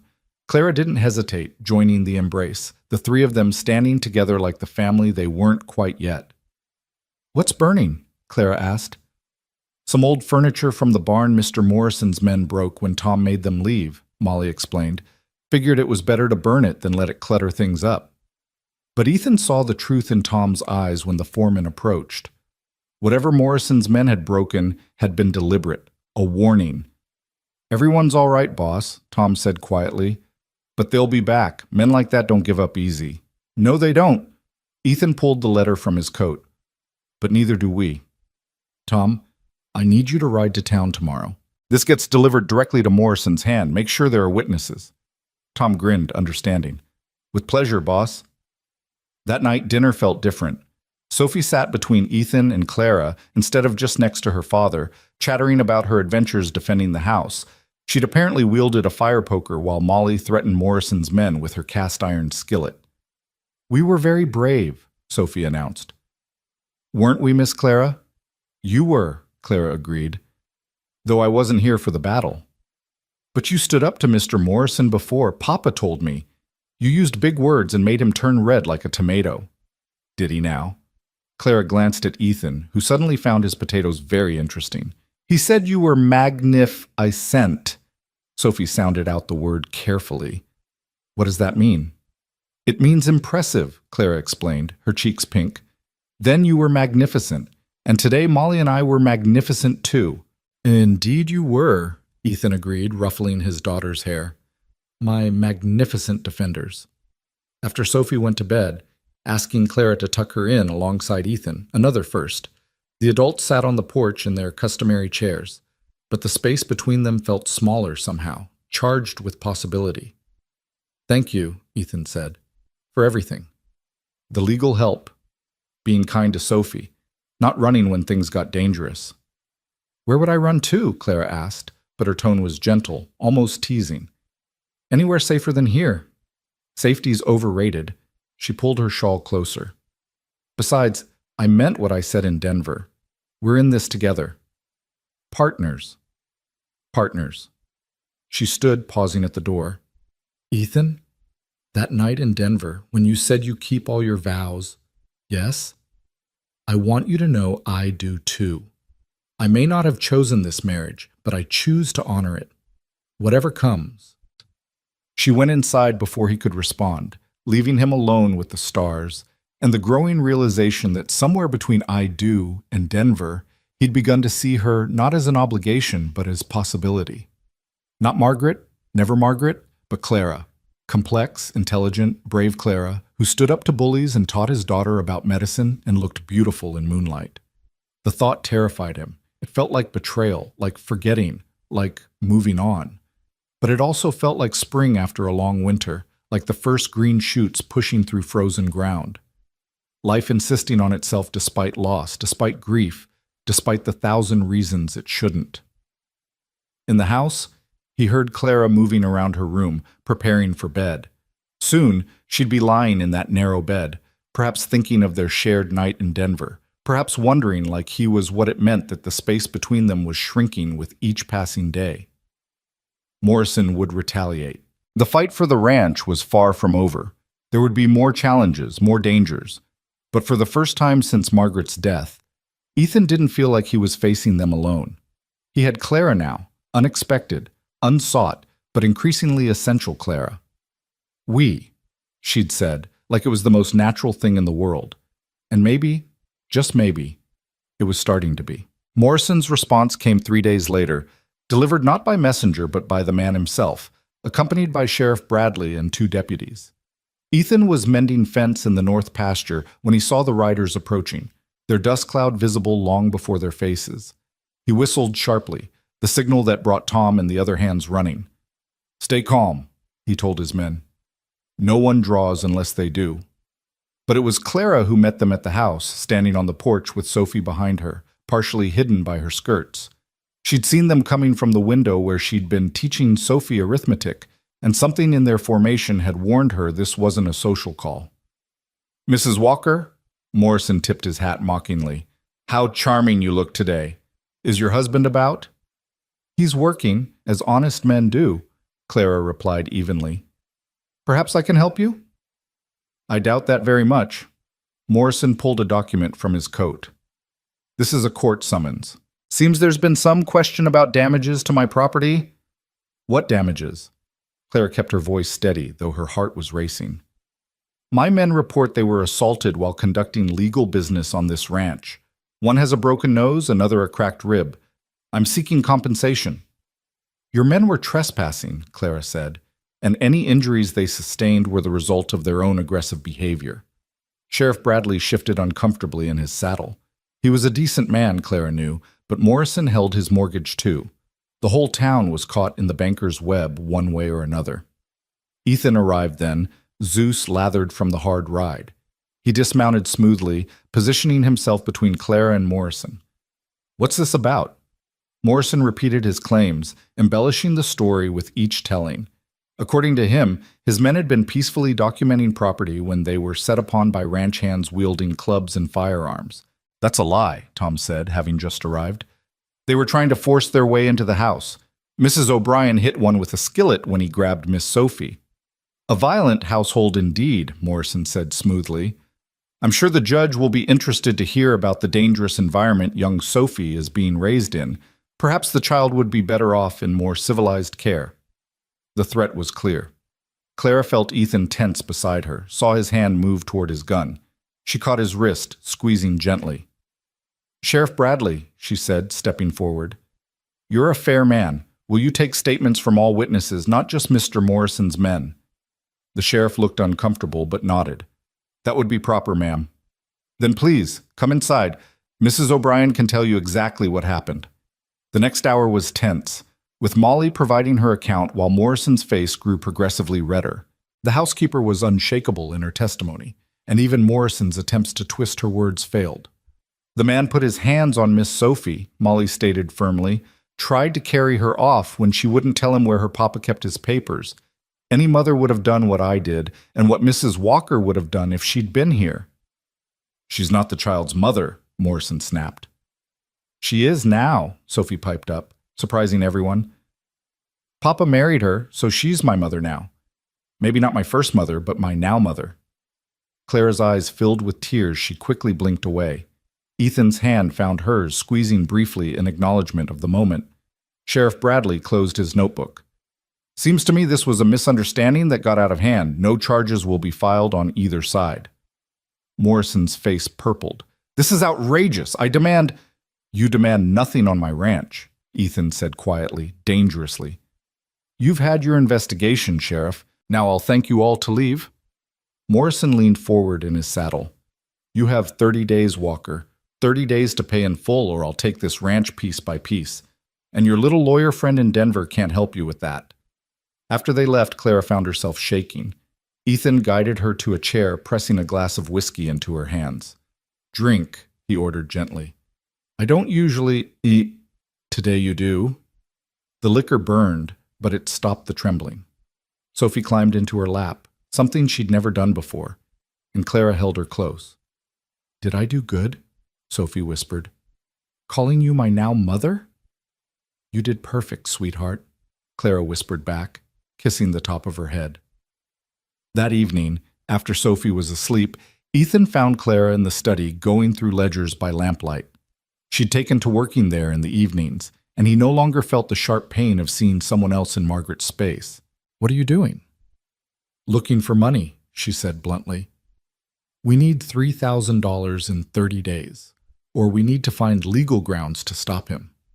3,000 might as well be 3 million. Not necessarily." She showed him her calculations. "If we sold off some cattle now, even at reduced prices, that's 800. The horses you've been training could bring 500 if we found the right buyer. There's timber on the eastern section we could sell logging rights to. That would destroy the watershed. Not if we limit it, specify which trees." She rubbed her eyes tiredly. "I've been corresponding with some contacts in Boston.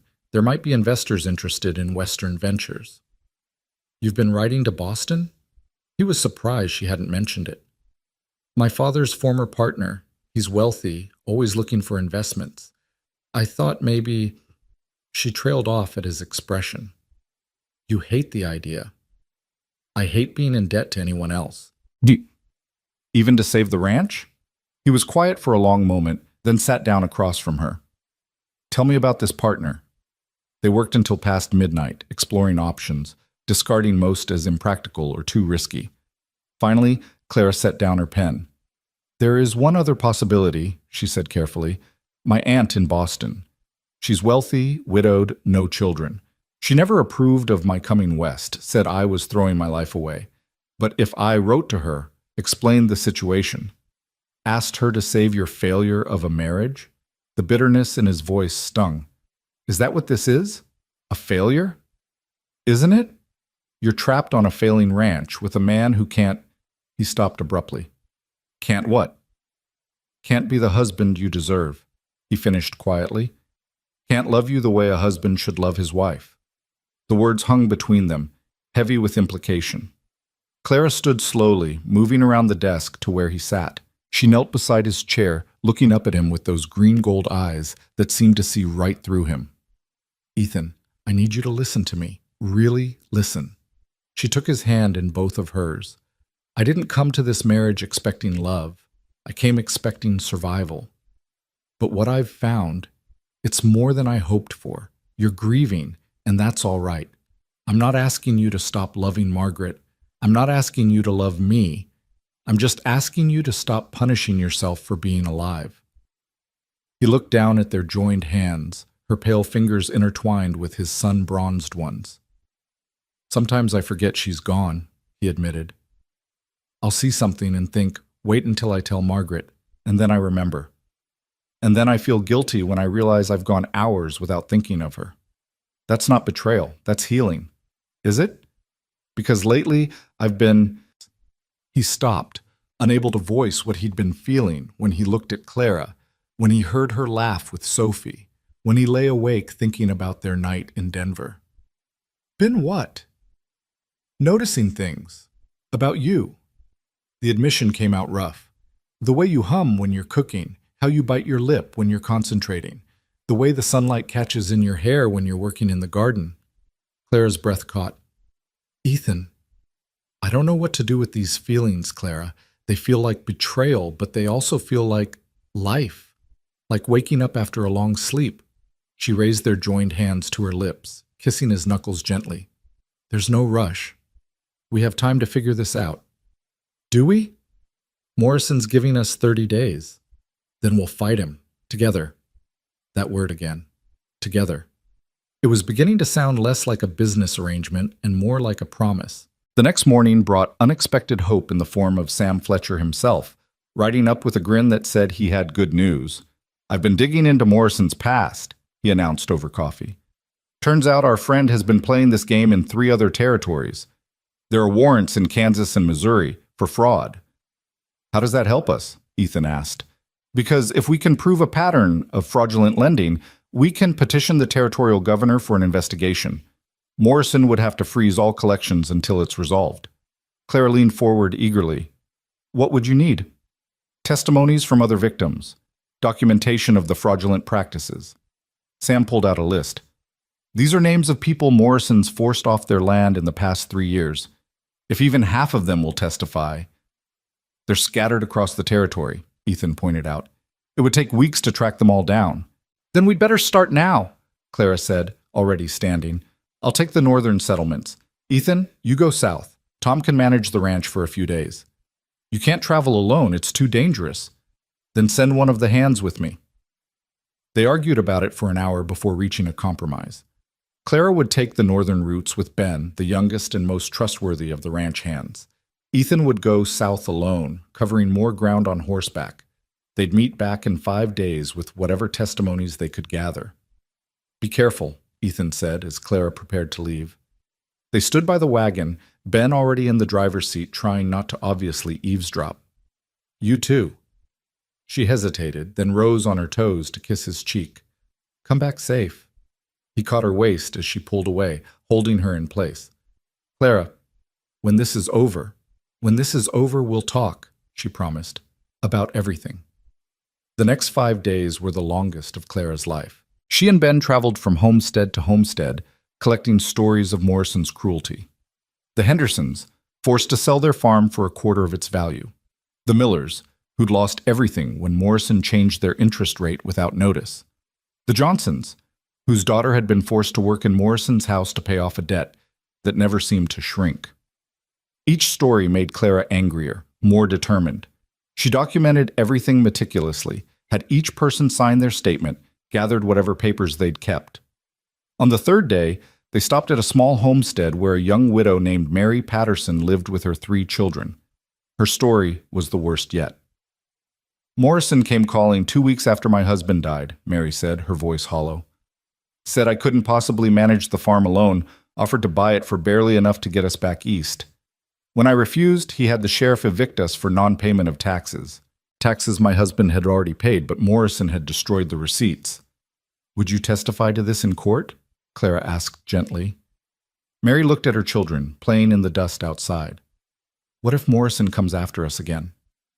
He won't be able to, not if we stop him now. Mary signed the statement with a shaking hand. On the 4th night, camping under the stars, Ben finally worked up the courage to speak personally. Mrs. Walker, can I ask you something? Of course, Ben. Do you love him? Mr. Walker, I mean. Clara was quiet for a long moment, contemplating the fire. I think I'm beginning to, she admitted. Is it that obvious? The way you look at him when you think no one's watching. The way he looks at you. Ben poked at the fire with a stick. It's nice seeing him coming back to life. We all worried after Mrs. Margaret died, thought we might lose him too, just in a different way. He loved her very much. He did. But that doesn't mean he can't love again. Mrs. Margaret would have wanted him to be happy. She was like that, always thinking of others first. When Clara returned to the ranch on the 5th day, she had 15 signed testimonies and a stack of supporting documents. But her triumph was short-lived. The house was too quiet. Sophie sitting on the porch with red-rimmed eyes. What's wrong, sweetheart? Papa's not back yet. He was supposed to be back yesterday. Clara's blood ran cold. Tom! The foreman came running. We were about to send out a search party, ma'am. His horse came back this morning without him. Saddle my horse, Clara ordered, and 3 others. We're leaving now. Ma'am, it could be dangerous. My husband is out there somewhere, possibly hurt. We're going. They found him 5 miles from the southern boundary, unconscious by a creek bed with a bullet wound in his shoulder. His gun was missing, his boots gone, but he was alive. Ethan! Clara dropped to her knees beside him, checking his pulse. Weak but steady. The wound was at least a day old, already showing signs of infection. We need to get him home, Tom said. Fast. They improvised a travois, Clara riding beside it to keep Ethan stable. He drifted in and out of consciousness, mumbling incoherently. Once he called for Margaret. Once he called for Clara. She held his hand through both. Back at the ranch, Clara took charge. She'd helped her father with gunshot wounds before, knew what needed to be done. The bullet had to come out, the wound cleaned and stitched. "Should we get the doctor from town?" Molly asked anxiously. "No time. The infection's spreading." Clara rolled up her sleeves. "I need boiling water, clean cloths, whiskey, and my sewing kit, and laudanum if we have any." They had a small amount of laudanum, enough to dull the pain, but not enough to knock Ethan out completely. He groaned as Clara probed for the bullet, his hand crushing hers. "I'm sorry," she whispered. "I'm so sorry, but I have to get it out." "Clara?" His eyes focused on her briefly. "Don't let me die. Sophie needs—" "You're not dying," she said firmly. "Not on my watch." It took an hour to remove the bullet and clean the wound properly. By the end, Clara was shaking with exhaustion and stress, but the bleeding had stopped and Ethan was sleeping more peacefully. She sat beside his bed all night, monitoring his fever, forcing water and medicine down his throat when he'd take it. Sophie curled up beside her, refusing to leave her father's side. "Is he going to be okay?" the child whispered. "Yes," Clara said with more confidence than she felt. "Your papa's strong. He'll pull through." "You saved him," Sophie said, "just like you said you knew medicine." "I helped. He's saving himself by fighting." Sophie was quiet for a moment, then said, "I'm glad you're here. I didn't want to be at first, but now I'm glad." Clara pulled the girl closer, kissing the top of her head. "I'm glad too, sweetheart." Ethan's fever broke near dawn. His eyes opened, clear and focused, finding Clara immediately. "You look terrible," he rasped. "You look worse," she retorted, weak with relief. "What happened?" "Someone shot you. Your horse came home without you." He frowned, trying to remember. "Morrison's men. They ambushed me on the road back, took the testimonies I'd collected." Clara's heart sank, but she kept her voice steady. "It doesn't matter. You're alive. That's what matters." "Does it? Without those testimonies?" "We have others. I collected 15 statements, all documented. Sam can work with those." Ethan tried to sit up, winced, and fell back. "You went alone?" "With Ben. And before you start lecturing me about safety, perhaps we should discuss you riding alone through hostile territory." "That's different." "How?" "Because you're—" He stopped, seeming to realize what he'd been about to say wouldn't go over well. "I'm what? Your wife? Your partner? Or just a woman who shouldn't be taking the same risks you do?" "All of those things," he admitted. "And someone I care about. Someone I don't want to lose." The admission hung between them, more intimate than any physical touch. Clara felt tears prick her eyes. "You care about me?" "Somehow, despite my best efforts not to, yes." He reached out with his good arm, cupping her face. "These past 5 days, not knowing if you were safe, then lying in that creek thinking I might die without telling you. Clara, I don't know if I can love you the way I loved Margaret, but I do know that what I feel for you is real and growing stronger every day." "I'm not asking you to love me the way you loved her," Clara said softly. "That was first love, young love. We're different people, older, with scars and losses. What we might have together would be different too, not less, just different." He pulled her down until their foreheads touched. "When did you become so wise?" "Somewhere between fighting off bankers and pulling bullets out of stubborn ranchers." He laughed, then winced as it pulled his stitches. "Don't make me laugh. Don't make me shoot you myself for scaring me like that." Sophie stirred beside them, waking to find her father conscious. "Papa!" She threw herself at him, and Clara had to catch her to prevent her from hitting his wound. "Gentle, sweetheart. Your papa's hurt." "But he's okay. He's going to be okay." "Yes," Ethan said, kissing his daughter's forehead. "Thanks to Clara." Sophie looked between them, something shifting in her young face. "Are you going to kiss her too? You kiss Mama Clara like you kissed Mama Margaret?" Both adults froze. It was the first time Sophie had called Clara Mama without qualification. "Would that be okay with you?" Ethan asked carefully. Sophie considered this seriously. "Mama Margaret is in heaven. She can't come back. But Mama Clara is here and she takes care of us, and she makes you smile sometimes. So yes, it would be okay. Permission granted by a 6-year-old, but somehow it felt like the most important blessing they could receive. Ethan looked at Clara, question in his eyes. "Not until you're healed," she said, but she was smiling. "I don't want to hurt you." "Too late," he said softly. "You already have, in the best possible way." Over the next week, as Ethan recovered, something shifted in the household. The careful distance between husband and wife began to close. Clara still kept her own room, but she spent her evenings in Ethan's as he healed, reading aloud while Sophie played on the floor. They talked about everything and nothing: books, dreams, plans for the ranch, memories both bitter and sweet. Morrison stayed quiet, too quiet. Sam sent word that he'd filed the testimonies with the territorial court, but it would take time for a response, time they didn't have, with the 30-day deadline approaching. "We need a backup plan," Clara said one evening, "if the legal challenge doesn't work in time." "I won't let you write to your aunt," Ethan said firmly, "not to beg for money for my failures. Our failures, if they are failures, and it's not begging, it's seeking investment." "Clara, no, listen. I've been thinking, what if we didn't ask for charity but offered a genuine investment opportunity? The timber rights, mineral rights, even a partnership in the cattle operation. Your pride doesn't have to be the death of this ranch." He was quiet for a long moment. "You'd do that? Bring your family into this mess?" "You're my family now," she said simply. "You and Sophie. This ranch. This is my life now, Ethan. I choose it. I choose you." He caught her hand, bringing it to his lips. "I don't deserve you, Irv."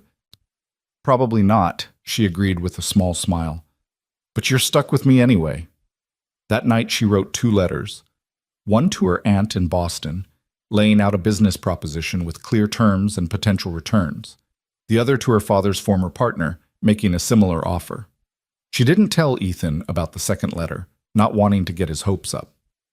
3 days before the deadline, both responses arrived on the same day. Her aunt's refusal was curt and disapproving. The partner's acceptance was enthusiastic, with a bank draft for $4,000 and a proposal for an ongoing business relationship. Claire's hands shook as she carried the letter to Ethan, who was finally up and moving around, though still weak.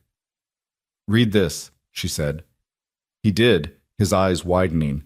"Clara, it's our ranch saved. It's Sophie's future secured. It's Morrison defeated. It's a miracle. It's my dowry," she corrected, "finally being put to good use." "Your what?" She smiled at his confusion.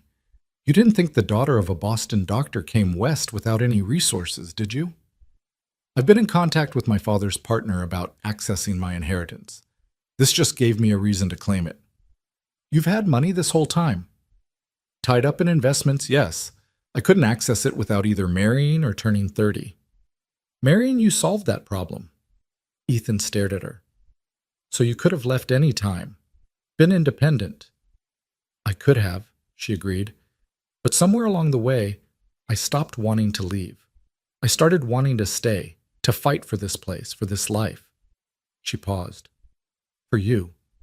He crossed to her in 2 strides, his hands framing her face. "You impossible, incredible woman." "Is that a compliment?"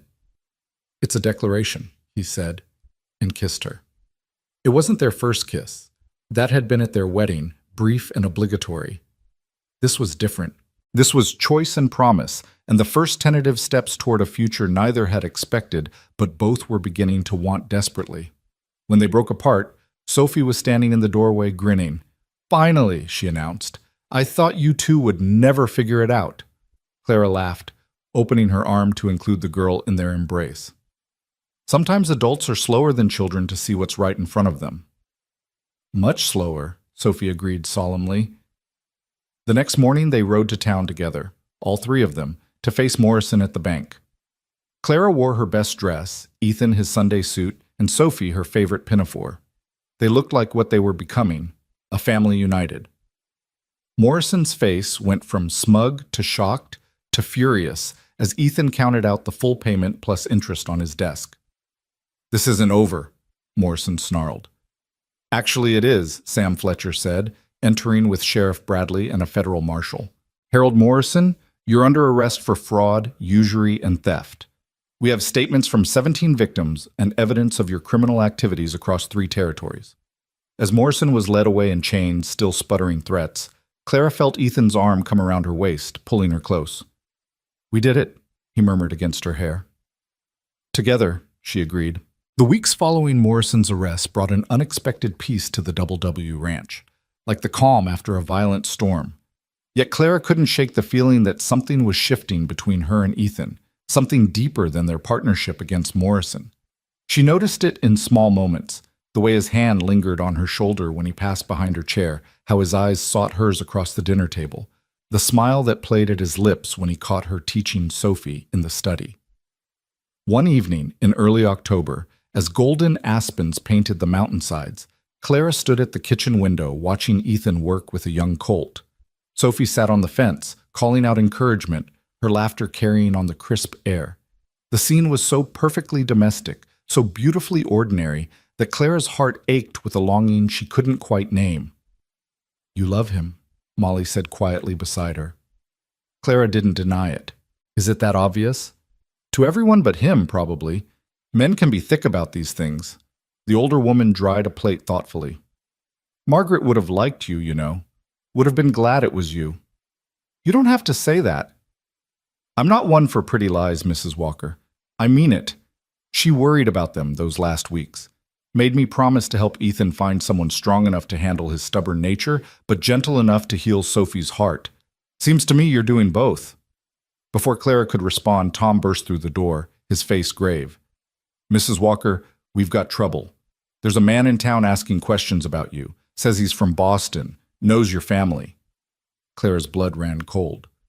"What kind of man?" "Well-dressed, fancy talker. Says his name is Charles Whitmore. Claims to be your cousin." The plate Clara was holding slipped from her numb fingers, shattering on the floor. Charles. Here. The very person she'd fled Boston to escape. "Ma'am?" Tom's voice seemed to come from far away. "You all right?" "Get Ethan," she managed. "Please." Ethan found her in the study minutes later, papers spread before her, papers she'd hidden since arriving in Silver Creek. Her hands shook as she pushed them toward him. "I need to tell you something about why I really left Boston." He sat down across from her, his expression serious but open. "I'm listening." "Charles Whitmore is my cousin by marriage. When my father died and the debts were discovered, Charles offered to help. He said he'd pay everything if I—" She paused, gathering courage. "If I agreed to become his mistress."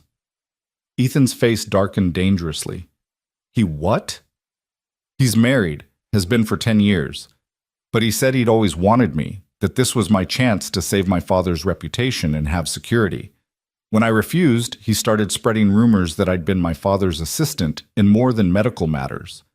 That I was improper with male patients. He made it impossible for me to stay in Boston. And now he's here. He must have tracked me down when I accessed my inheritance.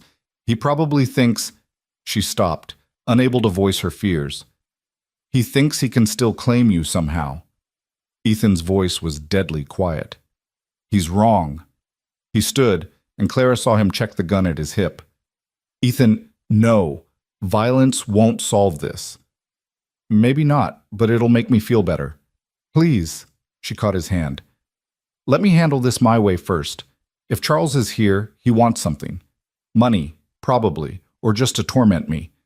But I'm not the same woman who ran from Boston. I have you now, and Sophie, and this place. I have ground to stand on." Ethan pulled her to her feet, his hands gentle on her arms. "You don't have to face him alone." "I know. That's what makes me brave enough to face him at all." Charles arrived at the ranch the next afternoon in a hired carriage, dressed in a black suit that probably cost more than most ranch hands made in a year. He was handsome in that polished Eastern way, smooth-featured, carefully groomed, with pale hands that had never known hard work. Clara watched from the window as he stepped down, brushing imaginary dust from his sleeves with fastidious care. "That's him?" Ethan asked beside her. "That's him." "He looks like a weasel." Despite her anxiety, Clara almost smiled. "He rather does, doesn't he?" They met him on the porch. Ethan slightly behind Clara but unmistakably present, his hand resting casually on his gun belt. Charles's eyes flicked between them, taking in Ethan's protective stance, Clara's simple but neat appearance, the ranch spreading behind them. "Clara, my dear," Charles said, removing his hat with a flourish. "How rustic you've become." "Charles." She didn't invite him in. "Why are you here? Is that any way to greet family? After I've come all this way to check on your welfare?" His smile was oil slick. "When I heard you'd married so suddenly, so soon after arriving here, I was concerned. Such haste suggests desperation, doesn't it?" "Or love," Ethan said quietly, stepping forward. "You must be the cousin Clara's mentioned, the married one who propositioned her." Charles's face flushed. "I don't believe we've been introduced." "Ethan Walker, Clara's husband, the real kind, with vows before God and everything, not the back alley arrangement you had in mind." "How dare you? How dare I?" Ethan's voice dropped dangerously. "You drove my wife from her home with lies and slander because she wouldn't warm your bed. I'd say I'm being remarkably civil, considering." Charles's composure cracked slightly. "Clara, surely we can discuss this privately. Family business and all." "We have no business, Charles. Whatever you came for, the answer is no." "Not even to protect your father's reputation?" Charles pulled out a leather folder. "I have letters here, documents that could be interpreted in very unfortunate ways. Your father's medical practice involved some controversial treatments, especially regarding female hysteria. It would be such a shame if certain interpretations reached the newspapers." Clara felt sick, but before she could respond, Sophie appeared in the doorway. "Mama Clara, is everything okay?" "Everything's fine, sweetheart," Clara said steadily. "Go find Mrs. O'Brien." But Sophie, with a child's instinct for tension, stayed put, moving to stand beside Clara and taking her hand. The simple gesture seemed to give Clara strength. "Publish whatever you want, Charles," she said. "My father was a good man and a brilliant doctor. His treatments were progressive, not scandalous. And even if you twist them into something ugly, it doesn't matter anymore. The people here judge me by my own actions, not Boston gossip." "You think this Frontier Nobility Act makes you better than you were?" Charles sneered. "You're still the same prideful girl who thought she was too good for what I offered." "No," Clara said firmly. "I'm not the same. That girl was alone and frightened. This woman has a husband who respects her, a daughter who's learning to love her, and a community that's accepted her. You have no power here, Charles." "We'll see about that." He turned to Ethan. "Did your wife tell you she inherited quite a fortune? Money that should have gone to settling her father's debts, debts to my family, among others. I could make a legal claim." "Try it," Sam Fletcher said, stepping around the corner of the house where he'd been listening. "I'd love to argue that case in court. A married man trying to extort money from his cousin using threats and blackmail. The territorial judge would find it very interesting." Charles spun around. "Who are you?" "The family lawyer. Also a witness to everything you just said." Sam smiled pleasantly. "I believe you were just leaving?" Charles looked between them all, Clara standing firm, Ethan protective beside her, Sophie clinging to Clara's hand, Sam with his legal authority. His scheme had depended on finding Clara isolated and vulnerable. Instead, he'd found her surrounded by family, even if it wasn't the family she'd been born to. "This isn't over," he said finally. "Yes, it is," Clara said. "If you come near me or my family again, if you spread one more lie about my father, if you so much as send a letter, I'll file charges for harassment and extortion. Sam has already drawn up the papers." Charles's face went white, then red. Without another word, he stalked back to his carriage, shouting at the driver to leave immediately. As the dust settled behind the departing carriage, Clara's knees gave out. Ethan caught her, guiding her to the porch swing, while Sophie climbed into her lap. "You were so brave, Mama Clara," Sophie said, "like when you stood up to Mr. Morrison." "I didn't feel brave," Clara admitted. "Bravest thing I've ever seen," Ethan said, sitting beside them. "Facing down your past like that." "Our past," Clara corrected. "He threatened our family, our life here. That made it easier to be strong." Sam cleared his throat. "If you need me to follow through on any legal action—" "I don't think he'll be back," Clara said. "Charles is a coward at heart. He only attacks when he thinks he'll win easily. After Sam left and Sophie went to help Molly with dinner, Ethan and Clara sat alone on the swing, watching the sun sink toward the mountains. "You called us your family," Ethan said quietly. "Aren't you?" "I suppose we are. Legally, anyway.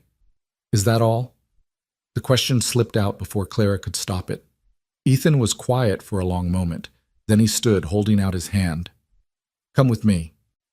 He led her to the small cemetery on the hill behind the house, where Margaret lay beneath a simple stone marker. Clara had avoided this place, feeling like an intruder. Now Ethan drew her forward until they stood before the grave. "Margaret," he said quietly, "this is Clara. I think you'd like her. She's nothing like you. She's prickly where you were sweet, logical where you were intuitive, careful where you were spontaneous.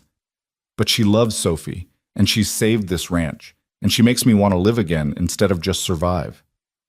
Clara's eyes filled with tears. Ethan continued, "I'll always love you. You were my first everything, first love, first loss, first lesson that hearts can hold more than one truth at a time. But I'm falling in love with Clara too, and I need you to know that it doesn't diminish what we had. It's just different." He turned to Clara, cupping her face in his calloused hands. "I love you, Clara Whitmore Walker. Not instead of Margaret, but alongside her memory. Not as a replacement, but as yourself. Can that be enough?" Clara was crying openly now.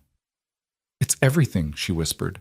He kissed her then, there in the cemetery with the ghosts of the past as witnesses, and it felt like benediction and beginning all at once.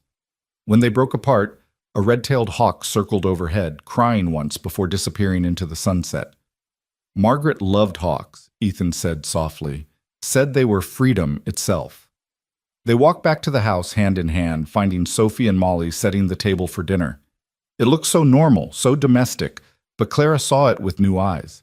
This wasn't just a house she was staying in or a child she was caring for. This was home. This was family. This was hers. That night, after Sophie was asleep, Clara found herself standing in the hallway between her room and Ethan's. They'd kissed goodnight at her door, sweet and lingering, but she sensed his hesitation to push for more. "Clara?" His door opened, and he stood there in his nightshirt and trousers, obviously unable to sleep either. "I don't want to be alone tonight," she admitted. "Not after everything. Would that be all right?"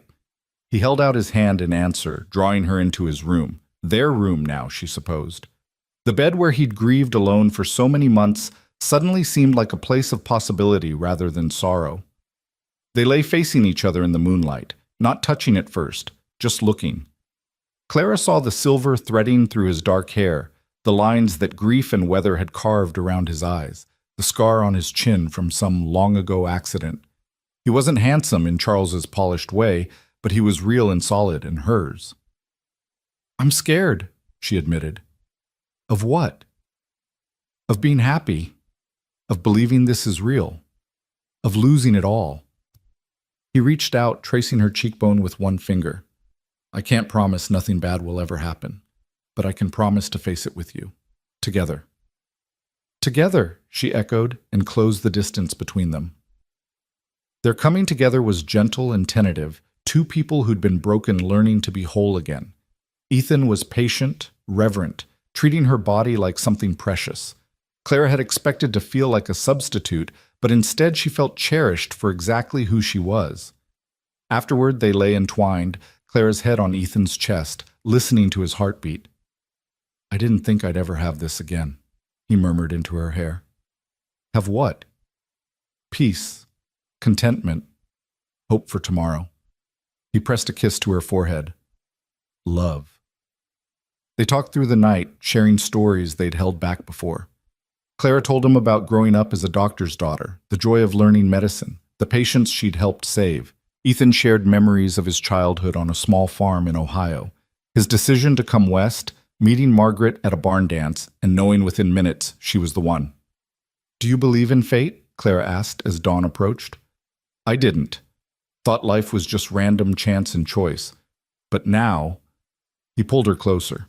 "What are the odds that Morrison's schemes would bring together two broken people who happened to be exactly what each other needed? When you put it that way, it does seem unlikely." Or inevitable. Maybe Margaret and your father are up there somewhere, conspiring. Clara smiled at the thought. My father would have liked you, would have appreciated your honesty and your work ethic. And Margaret would have admired your strength and intelligence.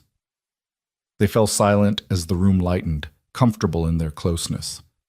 Then Sophie's voice called from downstairs. Papa? Mama Clara?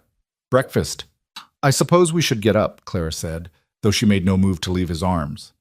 In a minute, Ethan said, kissing her again. Let me be selfish for just another minute.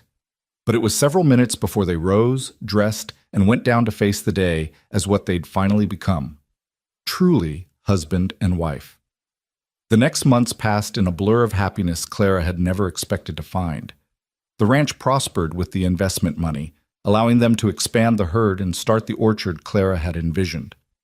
Sophie began calling her mama without qualification, and Clara taught her reading, writing, arithmetic, and basic medicine with equal enthusiasm. The first test of their new happiness came in November when Clara realized she was pregnant. She'd suspected for weeks but hadn't wanted to say anything until she was certain. The morning she finally told Ethan, his reaction wasn't what she expected. He went completely still, the color draining from his face. Pregnant? Yes. Due in late spring, I think. She touched his arm. Ethan, what's wrong? Margaret died in childbirth, he said hoarsely. She bled, and nothing I did could stop it. Clara, I can't lose you too. She pulled him into her arms, holding him as he shook. You won't. I won't let that happen. You can't promise that. No, she admitted, but I know more about childbirth than most. I assisted my father with dozens of deliveries. I know the danger signs, what to watch for, and we'll get the best midwife in the territory when the time comes. I'm scared, he admitted against her shoulder. So am I, but we're stronger together than apart, remember? They didn't tell Sophie immediately, wanting to be sure the pregnancy would continue, but children have ways of knowing things, and by December, Sophie was asking pointed questions about why Mama Clara was tired all the time and couldn't stand the smell of bacon. Are you sick? Sophie asked one morning, finding Clara bent over the wash basin. Not exactly sick, Clara managed. Sophie's eyes went wide. Are you going to have a baby? Clara and Ethan exchanged glances. How did you know that? Ethan asked. Tommy's mama was like this before his little sister came. She said it was called morning sickness, but that was silly because it happened all day. Yes, Clara said carefully. There's going to be a baby in the spring. Sophie was quiet for a long moment, and Clara's heart sank. Of course the child would feel threatened. She'd already lost one mother. Now she might feel like she was losing her place in this new family. Will you still love me? Sophie asked in a small voice. When you have your own baby? Clara knelt awkwardly, pulling Sophie close. Oh, sweetheart, you are my own. You're my daughter in every way that matters. This baby will be your brother or sister, but you'll always be my first child, the one who taught me how to be a mother. Really? Really. And you know what? This baby is going to need a big sister to teach them everything. How to gather eggs without getting pecked, how to ride a horse, how to be brave. Do you think you could do that? Sophie straightened, responsibility settling on her small shoulders. I could do that. I'd be a good big sister. The best, Ethan agreed, pulling them both into his embrace. As winter settled over the ranch, Clara's pregnancy progressed normally despite Ethan's constant worry. He watched her like a hawk, insisting she rest more, eat more, avoid any strain. It was both touching and occasionally infuriating. I'm pregnant, not made of glass, she told him one January morning when he tried to prevent her from carrying a bucket of water. Humor me, he said, taking the bucket. I need to feel like I'm doing something to keep you safe. She softened, understanding his fear. I'm being careful. I promise. The real surprise came in February when Sam Fletcher visited with unexpected news. Charles Whitmore is dead, he announced without preamble. Clara sank into a chair. How? Shot by a husband who found him in a compromising position with his wife. Apparently your cousin had a habit of pursuing women who couldn't easily refuse him. This time he chose wrong. Clara felt nothing. Or perhaps too many things to sort out. Relief, certainly. A touch of sorrow for the waste of a life. But mostly, she felt free. The last tie to her old life, the last threat to her new happiness, was gone. "There's more," Sam continued. "He never changed his will after his wife left him last year. You're named as a beneficiary, a substantial sum, actually. Guilt money, I'd guess, for what he did to your father's reputation." "I don't want it," Clara said immediately. "Think about it," Sam urged. "It could secure your children's education, expand the ranch further. Don't let pride prevent you from taking what could benefit your family." After Sam left, Clara and Ethan discussed it late into the night. Finally, Clara decided to accept the inheritance but put it entirely toward the community, building a proper schoolhouse, establishing a lending library, creating a fund for families hit by hardship. "Turn his selfishness into something good," she said. "That's the best revenge." March brought unexpected snowstorms and the news that Clara was carrying twins. The traveling doctor who confirmed it looked grave as he delivered the news, and Ethan went white as snow. "Twins increase the risk," the doctor said bluntly. "You should consider going to Denver for the delivery, where there are hospitals." "No," Clara said firmly. "This ranch is my home. My children will be born here." After the doctor left, Ethan was nearly beside himself. "Clara, please. If something goes wrong, then we'll handle it. Together. I won't be driven from my home by fear." She was stronger than she sounded. Twins did increase the danger, and she was no longer young for a first pregnancy. But she also knew her body, knew the signs to watch for, and had already arranged for the best midwife in 3 counties to come stay at the ranch for the last month. April arrived with meadowlarks and wildflowers, and Clara was enormous. Moving was difficult, sleeping nearly impossible, but she remained stubbornly cheerful, much to everyone's amazement. "How are you not miserable?" Molly asked, watching Clara lower herself carefully into a chair. "Oh, I'm miserable," Clara admitted. "But I'm also happy.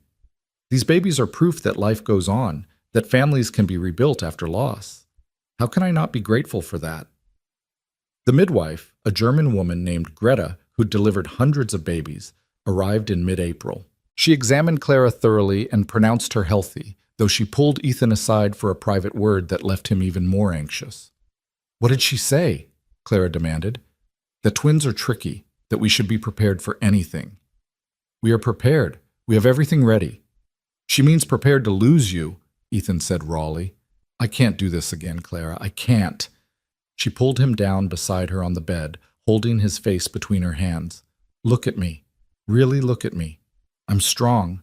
These babies are strong. We're going to be fine." "You don't know that." "No, but I believe it. And sometimes faith is all we have." The pains started at dawn on April 23rd. Clara had been expecting them. She'd had minor contractions for days. But these were different. Stronger. More purposeful. "It's time," she told Ethan calmly. What followed were the longest 18 hours of Ethan's life. Clara labored with determined grace, walking when she could, resting when she must. Sophie was sent to stay with the Hendersons, but not before giving Clara a fierce hug. "You come back," Sophie ordered. "You and the babies, promise." "I promise," Clara said, praying she could keep her word. As the hours passed and Clara grew exhausted, Ethan's fear grew. But Clara remained focused, working with her body rather than against it, using everything she'd learned from years of assisting her father. "First one's coming," Greta announced as the sun began to set. The first twin, a boy, arrived with a lusty cry that brought tears of relief to Ethan's eyes. But there was no time to celebrate. The second baby was coming fast. "It's turned wrong," Greta said tersely. "I need to adjust." Claire screamed for the first time, and Ethan thought his heart would stop. But Greta's skilled hands worked quickly, and 20 minutes later, a second cry filled the room. A girl, smaller than her brother, but fierce in her announcement of arrival. "2 healthy babies," Greta announced with satisfaction, "and a healthy mother, though she'll need rest and care." Ethan was crying openly as he held his son while Clara cradled their daughter. "They're perfect," he whispered. "They look like you," Clara said weakly but happily.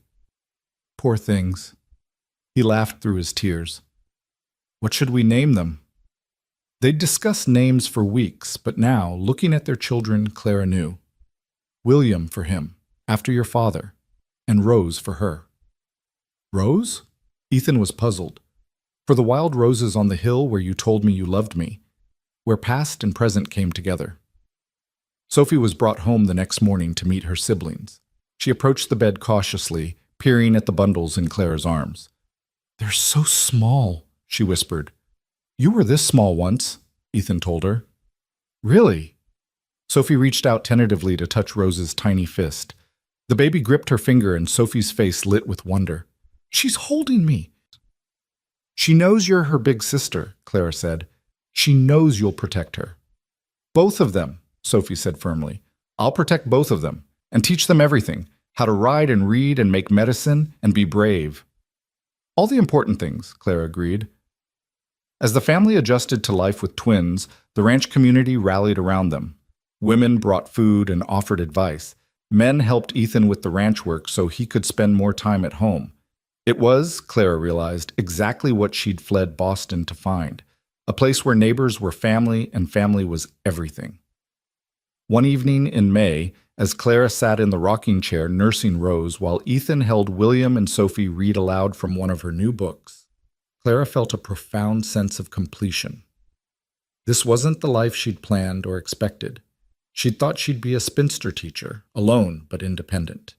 Instead, she was a wife, mother to 3 children, partner in a thriving ranch. "What are you thinking?" Ethan asked, noticing her contemplative mood. "About how Morrison's cruelty led to our happiness, how my disgrace in Boston brought me here, how your loss made room for our love. It seems wrong to be grateful for such terrible things, but without them, we wouldn't have this," Ethan finished. "I know. I've thought the same. Margaret used to say everything happened for a reason. I didn't believe her then, but now you do? Now I think maybe there's something to it, or maybe we just make meaning from chaos. Either way, I'm grateful." Sophie looked up from her book. "Are you talking about mushy stuff again?" "Very mushy," Clara confirmed. "Does it bother you?" "No," Sophie said, returning to her reading. "It's nice, like we're a real family now." "We are a real family," Ethan said firmly. "The realest," Sophie agreed, making them all laugh. That night, after the children were asleep, Ethan and Clara stood on the porch watching the stars. The ranch spread before them, peaceful in the moonlight. In the distance, a coyote called, but it no longer sounded lonely to Clara. It sounded like wildness and freedom and home. "Do you ever regret it?" Ethan asked. "Coming west, marrying me?" "Never," Clara said without hesitation. "This life, this family, you, it's everything I never knew I wanted." He pulled her close, and she rested her head on his shoulder, breathing in the scent of hay and leather and him. They'd traveled such a strange, difficult road to reach this moment, forced together by schemes and circumstances, held apart by grief and fear, brought together by courage and choice. "I love you," she said, the words still feeling like a miracle she was allowed to speak. "And I love you," he replied, sealing the promise with a kiss. Inside, one of the twins cried, and they smiled at each other before going in to tend to their child. This was their life now, not perfect, not without challenges, but theirs, built on the ashes of loss, strengthened by adversity, and blessed with love neither had expected to find. As Clara picked up William and soothed him while Ethan checked on Rose, she thought about the woman she'd been that terrible day at the altar, being forced to marry a stranger. That woman had been terrified, certain she was entering a prison.